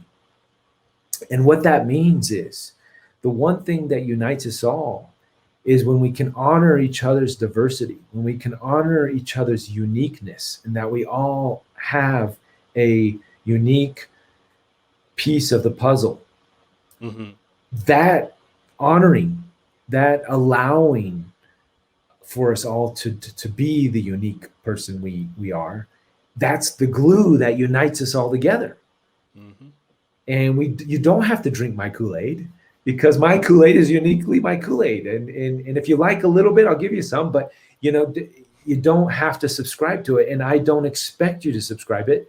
And I hope that you don't expect anybody else to subscribe to your Kool-Aid. And that's just truly, if we can find our passion, follow that passion, and find a place where we can accept each other, no matter what that passion is, and honor that, then that's when we will have true peace on this planet. And that's when we'll have true revolution. We're starting to kind of figure that out a little bit. Because when we do that, then that's when the universe, all the pieces of the puzzle fit together like a nice, well-oiled machine, or well-energized electric motor, and then we'll be able to, shoot off into supporting each other for all of our unique things, instead of shunning each other for the differences. So hopefully that'll be the good words of wisdom for the day. All right. So I have one final question. Sure. That is, did you have fun tonight? Oh, absolutely, man. Anytime I get to talk about ETs and what's going on with, share my special Kool-Aid. And again, you don't have to drink it. You just anytime, always. It's always a pleasure to be on your show and to express myself freely without having to, censor or fear of any kind of, that garbage, the stuff we were talking about. This is, thanks for offering a platform like this to let guys like me blabber for, what are we at, 2 hours and 15 minutes here. Really appreciate it. Yeah, man, it's always a pleasure having you on the show. And I mean, and even outside of that, I mean, we talk all the time, and I appreciate the conversations that we have. It's very, very insightful. Thank you for the formula, for teaching me that, because that has actually been very instrumental in me focusing and moving forward and prospering. So I want to thank you for teaching me that. And would you like what to is share? The formula? Yeah, Would share. You could share the formula. You share it, because I am bad at because I'm regurgitate it verbatim. Yeah. All right. So, it goes back to what we were just saying with just a couple more points. So, So in every now moment, which is all that exists, there is no past, there is no future, there's only the now. Everything else is just an illusion, a concept, a construct, an idea in our mind. So what is it? Whatever's happening right now, out of all the choices made available to you in this now moment, pick the one that excites you the most. Do it with integrity and no insistence on the outcome, and you cannot fail. That is the formula for success, for finding your passion, your unique puzzle piece to the universe. And just keep that in mind with every choice you make. And it's a simple formula, but executing it is not so simple.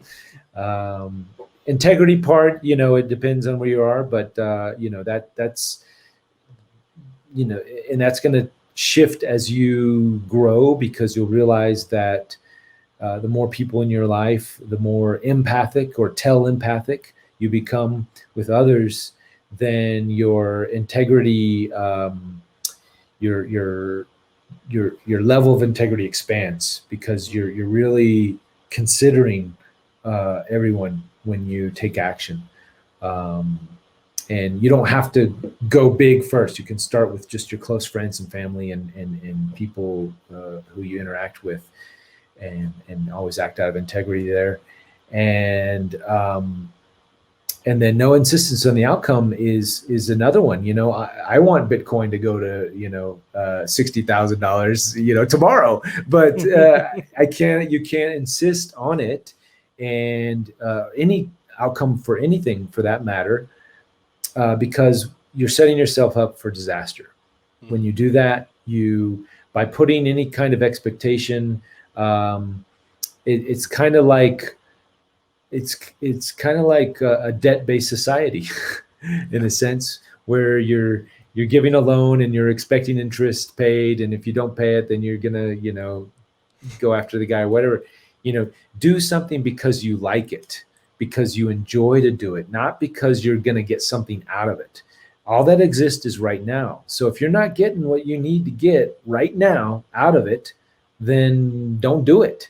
Like you're literally, everything should be a gift.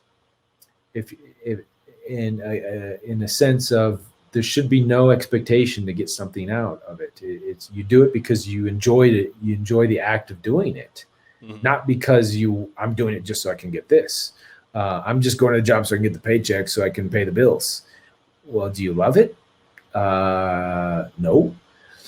Well, then I'll just quit my job tomorrow. Well, wait a minute. Now, would that be in integrity? Do you have a family that you're supporting? Do you have people that rely on you? And if you quit your job tomorrow, is that going to jeopardize the livelihood and well-being for those people? So see how this works. It's intricate. It's intricate. You have to, you can't just, you have to take in these steps. It's a simple formula, but it gets complicated when you start adding integrity and no insistence on the outcome.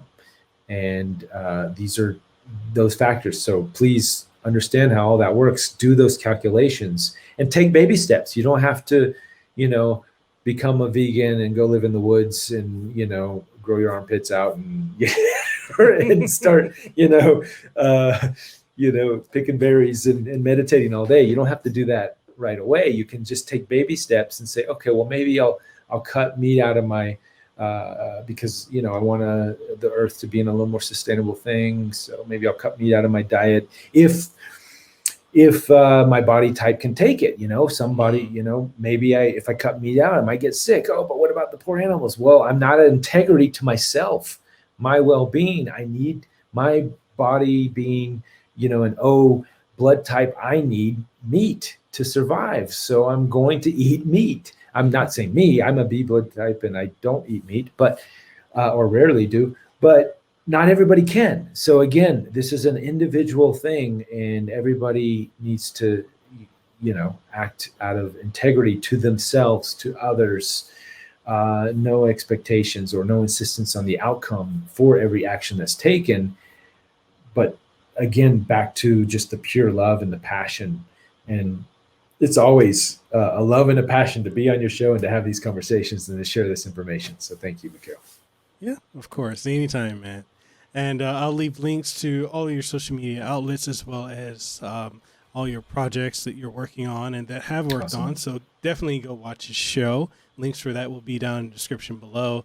And if you want to catch this episode of the podcast along with many others, you can catch it on all major podcasting outlets. I could run through and say all of them, but we've added like 2 or 3 more. And Odyssey. Odyssey, yes. Odyssey is another place where you can find it. I would say the best place to find it. It's just I love that platform. I do. I truly do. But with that being said, this is Reuben Langdon and myself, Mikhail Kasanova. We are signing out. You guys be blessed, stay safe, and just have a great one. Sweet. Thank you. Thank you so much for tuning into this episode. I hope it was informative, engaging, and you enjoyed it.